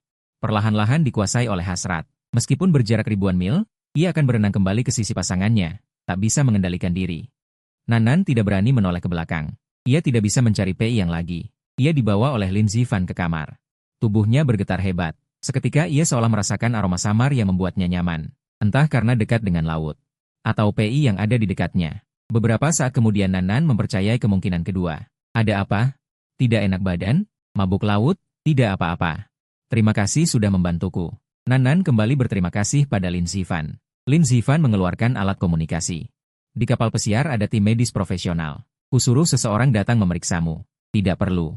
Nan Nan dengan tegas menolak Lin Zifan. Aku akan baik-baik saja setelah istirahat. Melihat ini, Lin Zifan tidak enak untuk berkata lebih, lalu mundur selangkah. Hubungi aku jika ada masalah. Setelah berkata, ia menambahkan, nanti kita makan bersama. Nan Nan mengantar kepergian Lin Zifan, lalu pintu ditutup dengan bunyi gede bak. Kamar di kapal pesiar ini semuanya sangat mewah. Kamar Nan Nan adalah kamar pemandangan laut dengan balkon besar. Angin laut bertiup membuat Nan Nan sedikit lebih nyaman. Ia menatap perban di kakinya, bibirnya terkatup rapat. Ia dan Pei yang hanya memiliki kontak intim satu kali itu. Bisa bertahan sampai sekarang sudah sangat sulit. Ia tidak berpikir ia bisa bertahan 15 hari lagi. Di sini tidak ada aroma Pei yang. Saat itu, sebelum mencapai laut dalam, ekor ikannya sudah akan tumbuh. Bagaimana jika ia terus tinggal di kamar ini dan tidak keluar? Akankah Lin Zifan datang mencarinya? Nan Nan tidak berani memikirkannya lebih dalam. Jika benar-benar menunjukkan ekor ikan di kapal ini, ia tidak bisa melarikan diri. Jika aromanya berhasil dilacak, akankah orang dari laboratorium mengejarnya? Akankah Pei yang datang untuk memburunya? Tersisa 27 jam lagi, maka aromanya bisa dilacak. Saat itu kapal belum berlayar ke laut dalam. Bisakah ia melarikan diri? Sangat sulit, bukan? Ia membuka perban yang melilit kakinya. Sisik ikan di pahanya sudah sangat jelas. Dengan putus asa, ia menggosok sisik di kakinya dengan keras. Gerakannya semakin cepat, sampai tangannya tergores oleh sisik tajam dan terluka kecil. Nan Nan menatap titik-titik darah di telapak tangannya, matanya terasa perih tanpa alasan. Jika Pei yang tidak meninggalkannya, mungkin tidak akan seperti ini. Ekor ikan merah muda yang dibanggakannya menjadi senjata yang bisa membunuhnya kapan saja. Ia menatap permukaan laut, menghibur dirinya sendiri. Tidak apa-apa. Jangan melihat sesuatu dari sudut pandang pesimis. Ini adalah hal yang paling kau kuasai. Nan Nan mengambil remote dan menyalakan TV di kamar. Ingin membuat ruangan tidak terlalu sunyi. Siaran saluran pusat Bohai untuk Anda. Ini juga pertama kalinya kami mewawancarai Komandan Pei. Terima kasih kepada Biro Pengendalian atas kesempatan ini. 10 menit, tolong cepat. Suara rendah dan akrab terdengar. Pei yang menjengkelkan. Nan Nan ingin mengganti video, tetapi saat ditekan, yang terjadi malah volume naik, volume naik, volume naik. Komandan Pei. Apakah sering terluka dalam misi? Tidak ada orang yang tidak terluka. Pei yang menjawab dengan tenang. Kudengar Komandan Pei masih lajang. Apakah Komandan Pei punya rencana mencari pasangan? Ini adalah berita hiburan. Pei yang bertanya dengan nada menuntut. Ah, bukan, jelas reporter. Ini pertanyaan dari hasil voting masyarakat. Banyak yang peduli. Tidak ada. Lalu tipe pasangan seperti apa yang disukai Komandan Pei? Pertanyaan berikutnya. Lalu tipe ideal Anda seperti apa? Ekspresi Pei yang ingin segera pergi membuat Nan Nan di depan layar tertawa. Sementara itu, dari satu sisi terdengar teriakan mendesak. Komandan Pei. Misi darurat. Mendengar itu, Pei yang langsung keluar dari layar. Reporter sangat bersemangat mengikuti Pei yang berlari. Pemirsa, wawancara kali ini kami mendapat dukungan dari Biro Pengendalian, sehingga bisa merekam dari dekat pemandangan di luar zona aman. Ini mungkin satu-satunya kesempatan bagi Bohai TV untuk merekam Komandan Pei dari dekat. Dalam kamera, Pei yang memimpin tim keluar dari zona aman. Misinya adalah menyelamatkan putra sulung perwakilan utama aliansi. Aliansi memiliki 4 benua. Selama 100 tahun, zona perang terus ada, dan tidak sedikit penjahat yang memanfaatkannya untuk mencari keuntungan. Nan Nan pertama kali melihat seluruh proses Pei yang menjalankan misi dalam video. Waktu penyelamatan sandera tidak lebih dari 20 menit. Setiap keputusan Pei yang cepat, tepat, dan tegas. Gedung terbengkalai tempat sandera ditahan runtuh meledak. Di akhir gambar, Pei yang keluar dari asap tebal dan api sambil menutupi wajahnya. Nan Nan tahu dia tidak apa-apa. Tapi tetap saja hatinya berdebar takut. Layar masih berlanjut. Pei yang melihat kamera dan hendak pergi ke samping. Reporter berlari terus merekam. Komandan Pei, pertanyaan tadi. Belum dijawab. Tipe ideal? Reporter mengingatkan. Bibir indah Pei yang sedikit terbuka. Optimis, polos. Kaki panjang, penurut. Pei yang menatap kamera. Nan Nan bertatapan dengan mata itu melalui layar. Seperti obat yang dilapisi gula. Nan Nan tidak bisa mengalihkan pandangan. Setelah menonton wawancara, Nan Nan tanpa alasan merasa sedikit lebih baik. Lalu ia mengeluarkan sapu tangan Pei Yang dari tasnya, dan membungkus sisik di kakinya dengan sapu tangan yang beraroma Pei Yang. Dapat memperlambat pertumbuhan sisik ikan secara maksimal. Dia mengeluarkan buku catatan dan pulpennya. Tipe ideal Pei Yang. Optimis, polos, berkaki panjang. Penurut, ia mencentang yang berkaki panjang itu. Aku sudah memenuhi kriteria kaki panjang. Nan menggenggam alat komunikasi. Ia ingin mendengar suara Pei Yang. Menelepon 6 kali baru diangkat. Pei Yang. Suara ombak bergelombang di permukaan laut. Telinganya hening. Dia tidak tahu harus berkata apa, hanya mengulang panggilan, Pei Yang. Bisakah kau memanggil namaku? Setelah beberapa saat, Nan bertanya dengan suara dalam. Suara Nan sangat pelan. Angin pun pelan. Nan, suasana di sekitarnya semakin hening. Bagaimana kau punya nomor teleponku? Ucapannya bukan tuduhan, melainkan rasa penasaran yang sangat ringan. Apakah kau sibuk? Nan mencoba bertanya. Jika butuh bantuan, bisa menghubungi Biro Pengendalian dan Pencegahan. Aku ingin meneleponmu. Aku ingin mendengar suaramu. Tidak butuh pertolongan. Nan menarik kakinya. Nomornya aku minta dari Kak Lu. Aku sudah meninggalkan Bohai. Aku akan pergi ke tempat yang sangat jauh. Dia seperti punya terlalu banyak hal ingin dikatakan, tapi kata-katanya ringan dan lemah. Suara angin menderu menjadi latar belakang. Pei Yang, jangan tutup teleponku. Alat komunikasiku mungkin akan segera habis dayanya. Nanti tidak bisa meneleponmu lagi. Pagi ini aku makan makanan barat. Aku kurang suka rasanya. Semalam tasku nyaris dirampok. Tapi aku berhasil merebutnya kembali. Hanya pakaianmu jadi kotor. Baru saja aku melihat wawancaramu. Kamu tampak keren saat memakai seragam tempur. Tapi tanggal yang tertera di layar adalah tahun lalu. Sekarang seharusnya sudah sembuh, kan? Aku tidak suka kamu terluka. Leci yang aku kupas untukmu, sudah kamu makan? Nan berbicara sendiri. Pei Yang. Dari ujung telepon terdengar suara, HM. Aku sedang memikirkanmu. Besok boleh meneleponmu lagi? Percakapan mereka terputus oleh suara ketukan pintu. Nan menutup telepon lalu membuka pintu. Yang datang adalah Lin Zifan. Nan mengikutinya ke restoran di lantai 7. Hidangan dari berbagai negara tersedia lengkap. Saat sampai di lantai 7, Nan tiba-tiba mencium aroma yang membuat seluruh tubuhnya tegang. Itu adalah sinyal bantuan dari sekelompok duyung. Aroma ini hanya bisa dirasakan oleh duyung. Dia menatap Lin Zifan dengan waspada. Ada apa? Tidak ada yang kau suka? Lin Zifan melihat sekeliling restoran mewah di lantai itu dan bertanya dengan heran. Selain manusia, ada spesies lain di kapal pesiar ini, kan? Ekspresi mata Nan berubah. Lin Zifan berkata tanpa sungkan. Binatang buas yang terdegradasi secara mendalam. Spesies baru hasil mutasi genetik dan manusia duyung. Apa yang ingin kau lihat? Nan menyembunyikan permusuhan di matanya. Untuk apa kau menangkap manusia duyung? Aku seorang pedagang. Lin Zifan menyeringai ringan ke arah Nan. Transaksi? Jangan bicara seperti itu. Hukum tidak mengatur hak kepemilikan manusia duyung. Hidup mereka milik mereka sendiri. Ucapan Nan tegas dan jelas. Apakah Biro Pengendalian akan campur tangan? Dia menegakkan tubuhnya, berusaha terlihat tidak mencurigakan. Kapal pesiar di laut lepas, di antara langit dan bumi. Siapa yang akan mengurusnya? Aku bisa membunuh dan membuang mayat di sini tanpa diketahui siapapun. Menangkap beberapa manusia duyung itu sepele. Mata Lin Zifan di balik kacamatanya. Tajam dan berdarah. Maaf, apakah aku membuatmu takut? Dia tersenyum saat melihat emosi Nan tidak stabil. Bercanda? Jangan dianggap serius. Nan menghela napas dalam-dalam. Ribuan sinyal permohonan bantuan tidak mungkin palsu. Sekarang, rasa simpati yang baru tumbuh pada Lin Zifan lenyap. Pasti banyak orang hebat di sekitarmu. Mereka duduk berhadapan di meja makan. Dia merasakan kaki Lin Zifan sengaja atau tidak menyentuh betisnya. Memang banyak, tapi kebanyakan oportunis. Mereka mengincar kekuasaan dan uangku. Aku juga sangat cinta uang. Nan sengaja melanggar batas. Kalau begitu, bersamaku. Aku punya banyak uang. Lin Zifan berkata. Pria munafik. Aku tidak berbeda dengan orang-orang yang kau temui sebelumnya. Kita tidak cocok. Dia berkata terus terang, kita baru bertemu sekali. Aku akan mendekatimu dengan cara yang bisa kau terima. Lin Zifan berkata pelan, malam ini aku tidak bisa menemanimu bermain. Ada banyak pesta di kapal. Kau bisa memilih yang kau suka untuk dikunjungi. Lin Zifan tersenyum. Orang-orang di sini semuanya kaya atau berkuasa. Sebaiknya jangan mendekati mereka. Ingat ucapanku. Setelah teleponnya berdering keempat kalinya, dia mengangkatnya dan pergi. Perginya tergesa-gesa, dan Nan mendengar jelas isi pembicaraan itu. Setelah Lin Zifan pergi, dia segera mengikuti arah gelombang sinyal permohonan bantuan. Lantai 16. Jangan ke lantai 16. Ucapan Lin Zifan bergema di telinganya. Banyak pintu masuk dan keluar lantai 16 yang diblokir. Tidak bisa masuk. Dia mengerutkan kening. Dia tidak bisa acuh mendengar sinyal permohonan bantuan rekan yang begitu menyedihkan. Dia ingin masuk. Dia bertanya pada resepsionis. Apa syarat untuk lantai 16? Tanda tangan pernyataan lepas tanggung jawab, verifikasi aset 100 miliar. Ujung jari Nan tiba-tiba menegang. 100 miliar? Jadi apa yang ada di dalam? Namun, saat hendak berbalik, Nan melihat sosok yang mengejutkannya. Seorang manusia duyung yang sama seperti dirinya, yang telah menumbuhkan kaki manusia. Seorang pria duduk di sudut sambil minum, jari-jarinya yang ramping memutar gelas. Sikap anggunnya tidak akan terbentuk tanpa bertahun-tahun tinggal di dunia manusia. Nan berjalan cepat ke arah pria itu. Mereka adalah sesama jenis dan secara alami saling mengenali identitas satu sama lain. Bai Yusi melirik Nan sekilas. Pergi. Nan tidak bergerak. Ikan ini sangat galak. Apakah kau mendengar suara minta tolong? Bai Yusi tertawa mengejek. Bagaimana? Kau ingin menjadi pahlawan penyelamat? Kau ini Bunda Maria? Kau juga akan pergi, bukan? Ucapan Nan penuh kepastian.